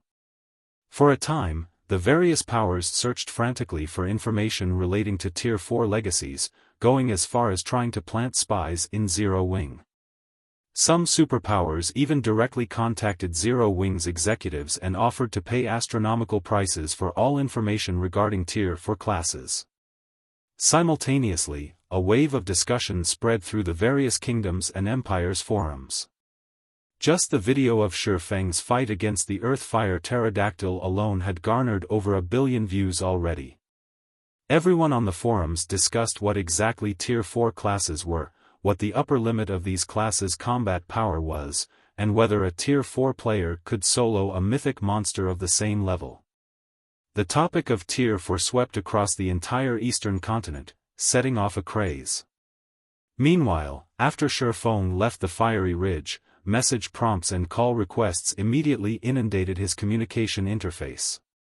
At a glance, he noticed that the message prompts had already reached the upper limit of 9,999. He had also received several hundred call requests. Moreover, this was with his interface set to automatically reject communication from non-friends. Without this block in place, his communication interface would probably have blown up. Guild leader, you really caused a huge mess this time. When Yulan finally managed to get through to Feng, she didn't know whether to laugh or cry. The entire world is now looking for Tier 4 legacy lands. Zero Wing has also become the target of all the powers. Everyone is trying to get information about Tier 4 legacy lands from us. Currently, all of Zero Wing's executives were being harassed by the various powers. Yulan herself had been contacted by over 20 superpowers, with every one of them offering to purchase information on the Tier 4 promotion quest at astronomical prices. If Zero Wing did not respond to these requests, it would be akin to offending all of these superpowers. At that time, Zero Wing would really be in danger of extermination. An accident. It really was an accident, Feng said apologetically. I didn't expect something like this to happen either. He had only thought to try out the fearless cabin's effects. He had not anticipated such a development. Not to mention, from a certain perspective, the fearless cabin's effects were truly astonishing. What should we do now? Yulan asked, frowning. If we refuse all of them, we'll make an enemy out of every superpower on the eastern continent. After giving the matter some thought, Feng said, how about this? Announce that Zero Wing is willing to sell information on the Tier 4 promotion quest. However, the price of the information is 5,000 units of 7 luminaries crystals. 5,000 units? Guild leader, isn't this a little? Yulan gaped at Feng's price. Read latest chapters at Wuxia World. The price tag of 5,000 units of 7 luminaries crystal already went beyond gouging. Feng was basically asking the various superpowers to hand over their lives. A superpower could be considered wealthy if they even had 3,000 or 4,000 units of 7 luminaries crystal on hand. With many superpowers having participated in the recent reserve seat competition, they definitely would have much fewer 7 luminaries crystals available than before. Hence, the price of 5,000 units of 7 luminaries crystal would be beyond most superpowers right now. Just notify them, Feng instructed, having no intention whatsoever of compromising. I've already set my price. As for their willingness to purchase the information, that is none of our business. Alright, but I won't care for what happens next, Yulan said as she nodded her head helplessly. Afterward, she publicized Feng's price to the various powers.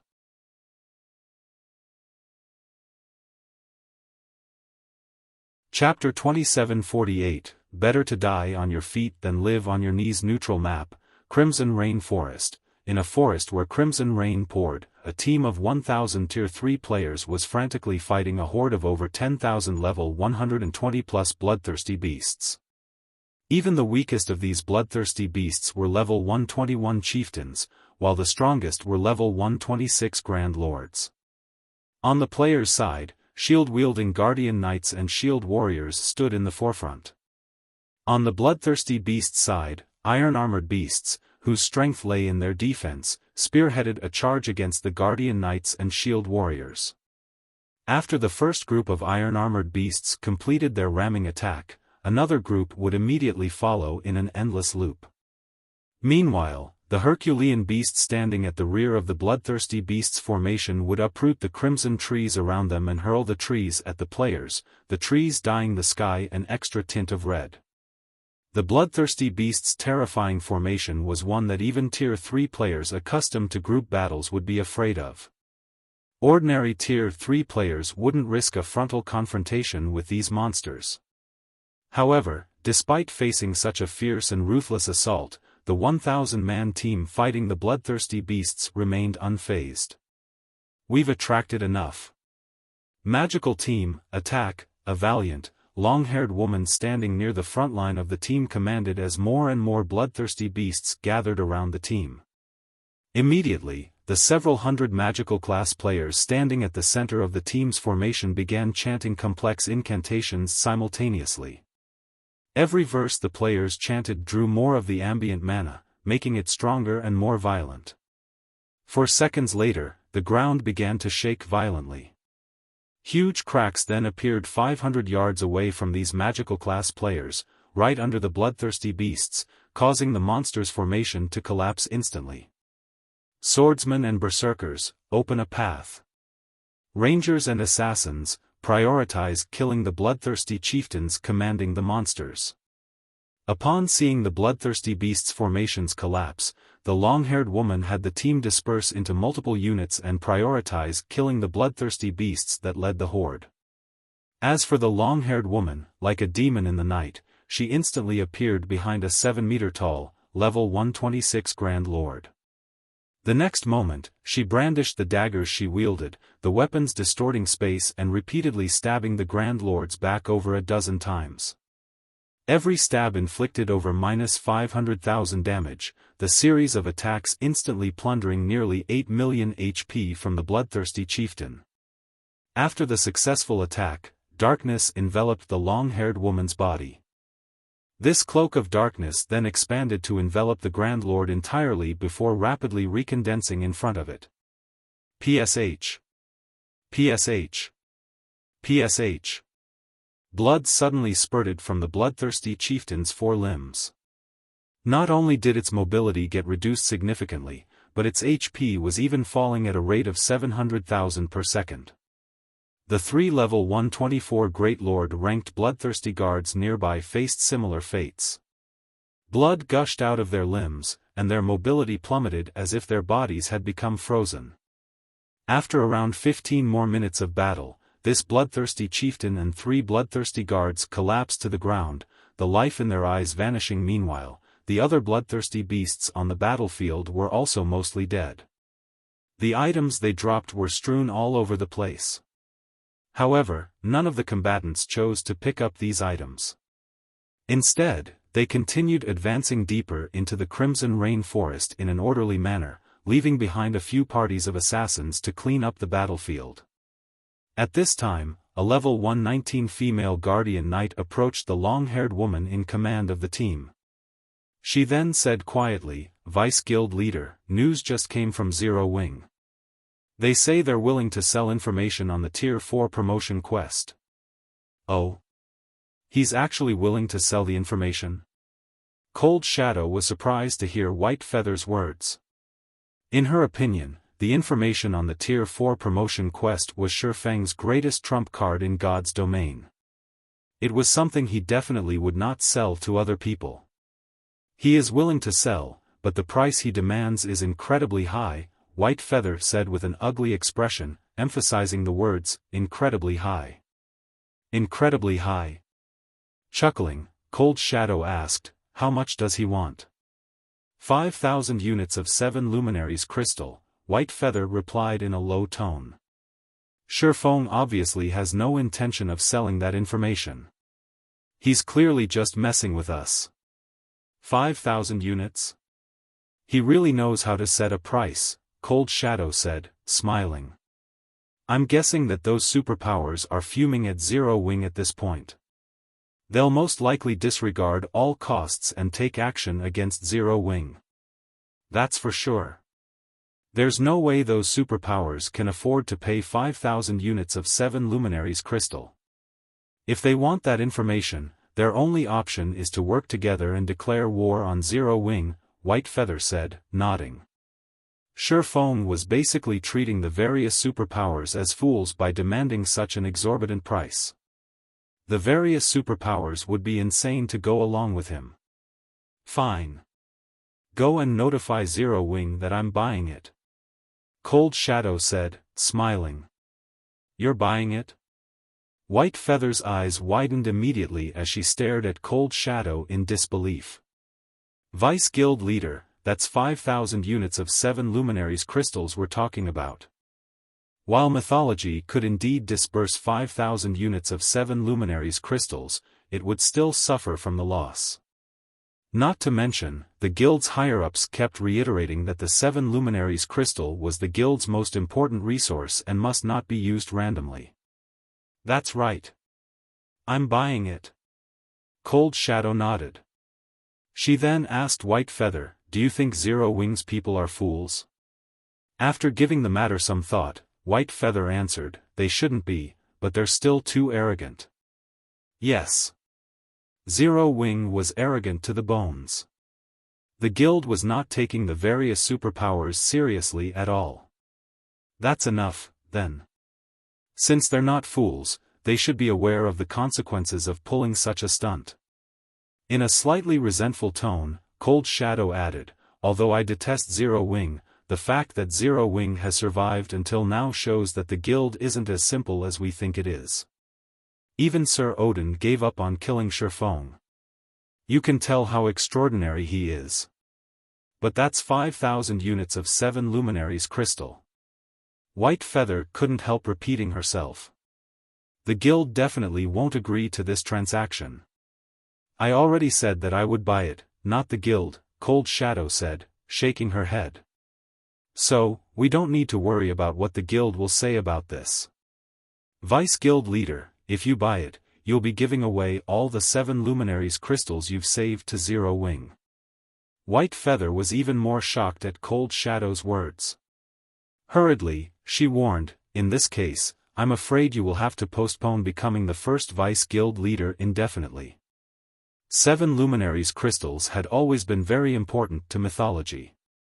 Hence, Cold Shadow had constantly been stockpiling the crystals since early on so that she could contribute them to the guild during a critical moment and have the guild recognize her value. However, if Cold Shadow used up her entire stockpile, gaining recognition would be difficult. While 7 luminaries crystals are indeed important, getting promoted to Tier 4 is much more important right now. Gazing at the endless crimson forest ahead of her, Cold Shadow said seriously, the places Tier 3 players can visit are too limited. Only after reaching Tier 4 can players venture into more valuable locations. Hence, our first priority now is to reach Tier 4. Then, we can easily earn back those crystals. In reality, Cold Shadow felt extremely upset by Xiaofang's actions. She wanted nothing more than to give him a few hundred deaths right now. However, in the current God's domain, only Xiaofan knew how to get promoted to Tier 4 quickly in the exact details of the Tier 4 promotion quest. Getting her hands on this information would be equivalent to securing herself an absolute advantage. After all, she had reached level 120 already with Zero Wing's information. She could undoubtedly reach Tier 4 ahead of everyone else in the guild. She could be the first to venture into places that players currently considered taboo and continuously strengthen herself. At that time, even becoming the strongest expert of mythology's younger generation wouldn't be impossible. I understand. I'll make the necessary preparations now. Seeing the determination in Cold Shadow's eyes, White Feather understood that there was nothing she could say to dissuade Cold Shadow from her decision. At present, the various superpowers should already have players at level 120. If Cold Shadow could reach Tier 4 ahead of everyone else, her authority in the guild would definitely increase. Of course, Cold Shadow was also making a gamble. She was betting that Zero Wing would not lose to the various superpowers and that Zero Wing could survive the upcoming battle. In that case, she would obtain an absolute advantage. However, White Feather wasn't aware of how crazy Cold Shadow actually was. In Cold Shadow's opinion, it did not matter whether Zero Wing could survive or not. She would be satisfied so long as she could get her hands on this opportunity. Orc Empire, Silverwing City, damn it. Zero Wing is clearly toying with us. That's right. We are kindly offering to purchase his information on the Tier 4 promotion quest, yet he's repaying us like this. Let's just join hands. So long as we join forces to hinder Zero Wing's operations, Zero Wing will have to yield to us. Yes. With our combined strength, there's no chance whatsoever that Zero Wing will survive. Many of the superpowers operating in Silverwing City secretly came to an agreement to suppress Zero Wing. They began targeting Zero Wing's members to force Zero Wing into obediently surrendering the information on the Tier 4 promotion quest. Meanwhile, inside Zero Wing's residence, Xiaofan received a call from Audiobook. Guild Leader Black Flame, you've gone too far this time. Even if you want to sell the Tier 4 promotion quest's information, you could have just asked for 1,000 units. I believe most superpowers would be willing to pay such a price. You will also get to make a big profit. Why must you have Zero Wing make an enemy out of the superpowers? Audiobook said in exasperation. For the various superpowers, paying 5,000 units of 7 luminaries crystals was akin to forking over their lives. However, a price of only 1,000 units would still be palatable to many superpowers. At that time, Not only would Zero Wing earn a bunch of 7 luminaries crystals, but the various superpowers also wouldn't seek trouble with Zero Wing. It would be the best of both worlds. Yet, Feng had chosen to take the worst possible action. Make enemies? Chuckling, Feng said, I never intended to become enemies with them. Also, you're wrong about one thing, Elder Yuan. They are the ones forcing Zero Wing to sell information on the Tier 4 promotion quest. We aren't selling it because we want to. I've given them my price. If they can't afford it, how is it my fault? What you say is indeed correct. Yuan Tiexin naturally understood Feng's take on this situation. However, Zero Wing's circumstances were inferior to the various superpowers. Meanwhile, having wealth without the strength necessary to protect it became a sin. But those superpowers won't share your way of thinking. They will definitely cooperate in secret to target Zero Wing's members. At that time, Zero Wing's members will shed a river of blood. The various superpowers might be incapable of breaking through the defenses of Zero Wing's guild cities right now, but having people target Zero Wing's members out in the fields would be a piece of cake. There was no way Zero Wing's members could avoid going out to grind for levels. There was also no way Zero Wing could have peak experts escort and protect every guild member. Once the various superpowers took action, Zero Wing would eventually lose members in large numbers. Read latest chapters at Wuxia World. As for Zero Wing retaliating against the various superpowers? The superpowers scheme wasn't going to be something as straightforward as a frontal confrontation. Instead, they would be taking covert action against Zero Wing. In that case, how could Zero Wing possibly determine which superpower was actually taking action against it? Moreover, even if Zero Wing managed to identify the superpowers responsible for the attacks, with there being so many superpowers, could Feng possibly win against them all? He would exhaust himself to death just by running about the numerous maps. However, in response to Yuan Tiexin's words, Feng said calmly, "We'll shed rivers of blood, then."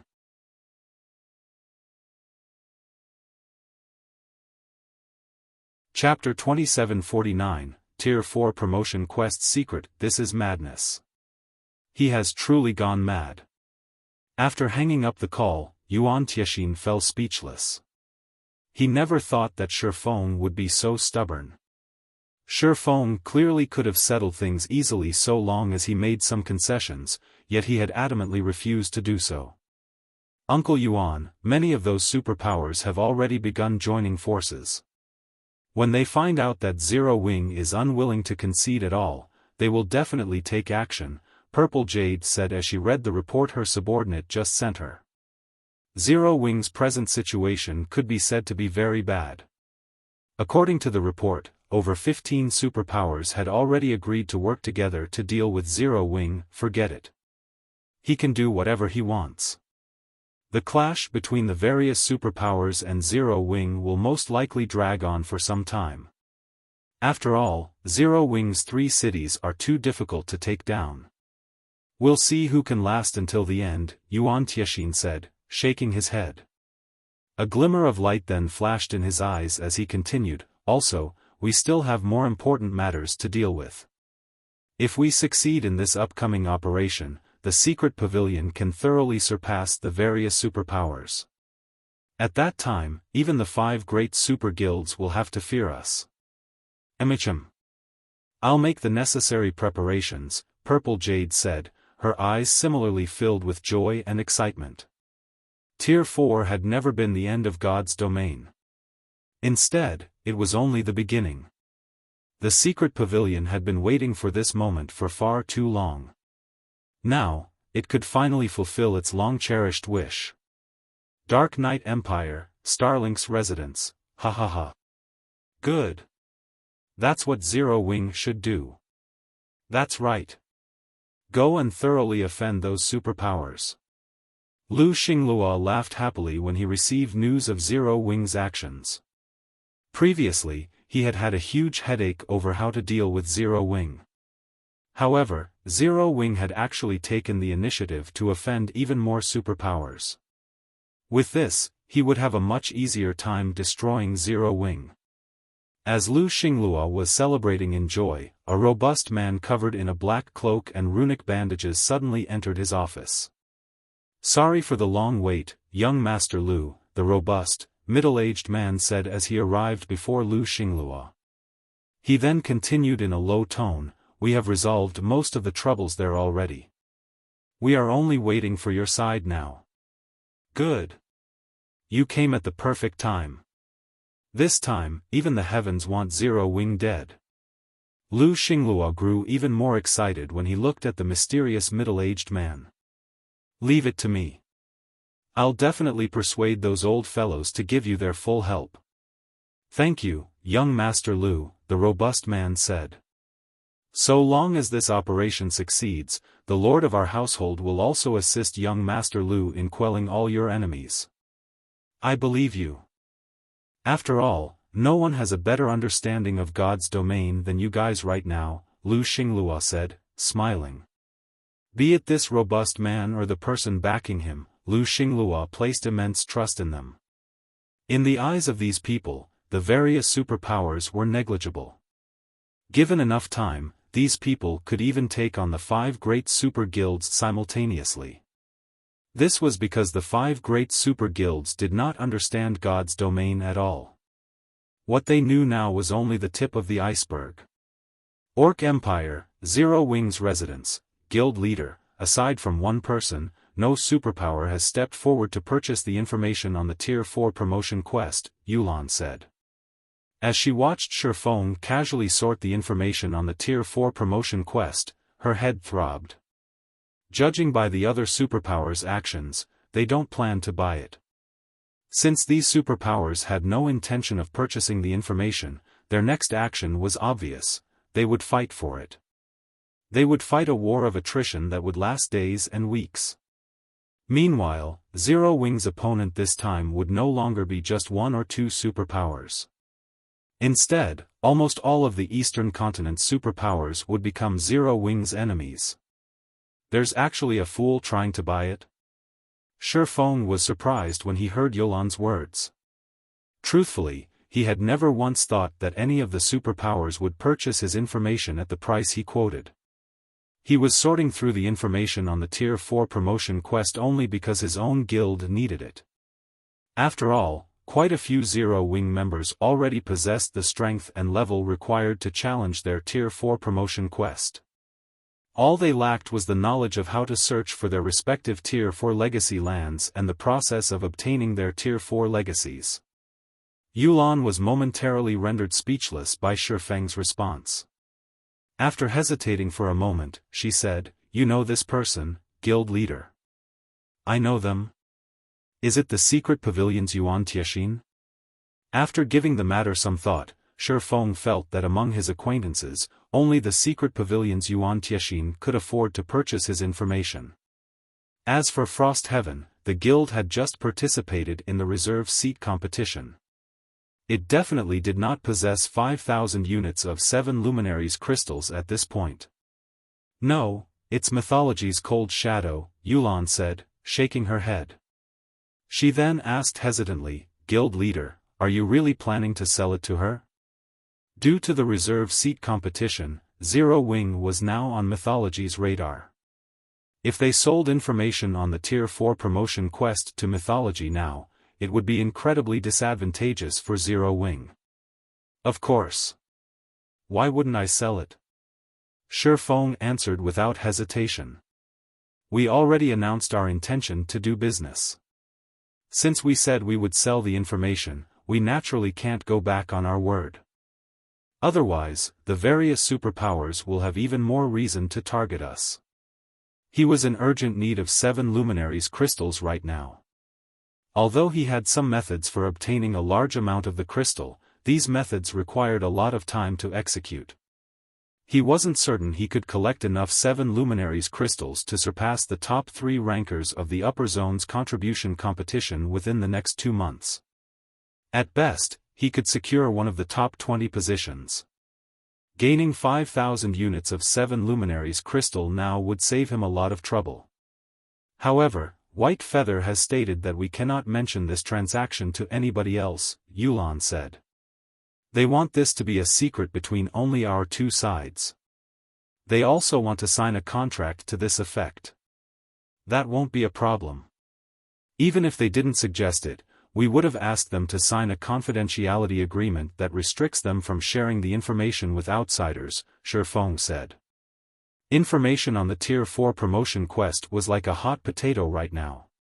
Anyone holding it would be struck with misfortune. Even a super guild like Mythology wouldn't be safe.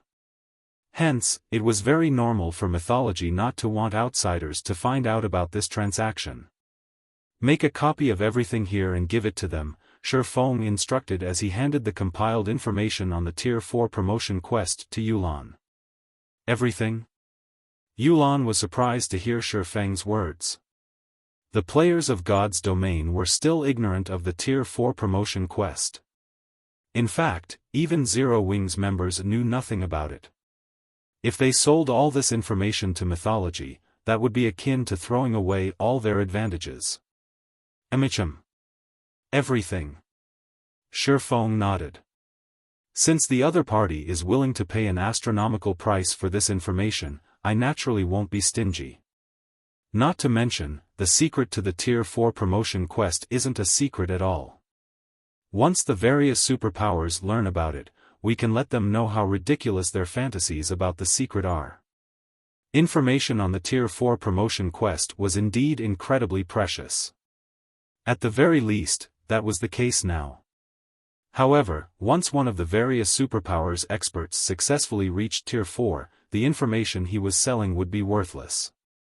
Yes. It didn't matter how much information he provided about the Tier 4 promotion quest. The real value of his information was simply in helping to produce the first Tier 4 player as quickly as possible. Moreover, the so-called information on the Tier 4 promotion quest couldn't actually be considered a secret. This was because locating the Tier 4 legacy land and resolving the problems one would encounter in the legacy land were both problems that players needed to resolve on their own. The only information he could provide was the method to search for Tier 4 legacy lands. Whether one could locate their legacy land with this information would still depend on their luck. After all, Tier 4 legacy lands did not have a fixed position. They would appear at random in God's domain. The Tier 4 legacy lands were all located in spaces outside of the main continents. What players needed to do to visit these legacy lands was find the randomly occurring spatial nodes that could teleport them to these legacy lands. In addition to the information on how to search for Tier 4 legacy lands, the only other valuable information he provided was the process of learning one's legacy during the promotion quest. With this information, one wouldn't go into one's promotion quest blind. Even so, the amount of help this information could provide was limited because the process of learning one's legacy depended entirely on the individual. Outsiders couldn't help in this matter. Meanwhile, the method he provided to search for Tier 4 legacy lands was to venture into incredibly dangerous neutral maps of at least level 130.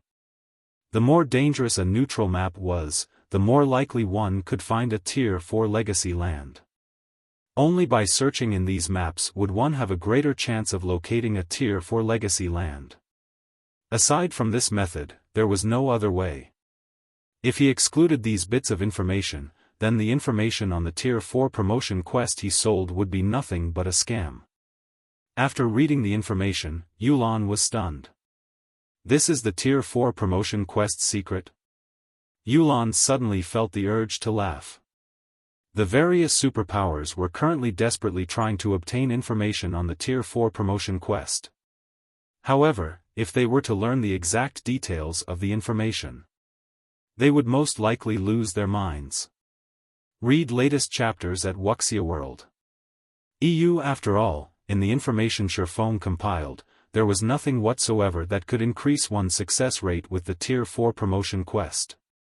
The funny thing was, the various superpowers thought that they could have an easier time producing Tier 4 players so long as they had this information.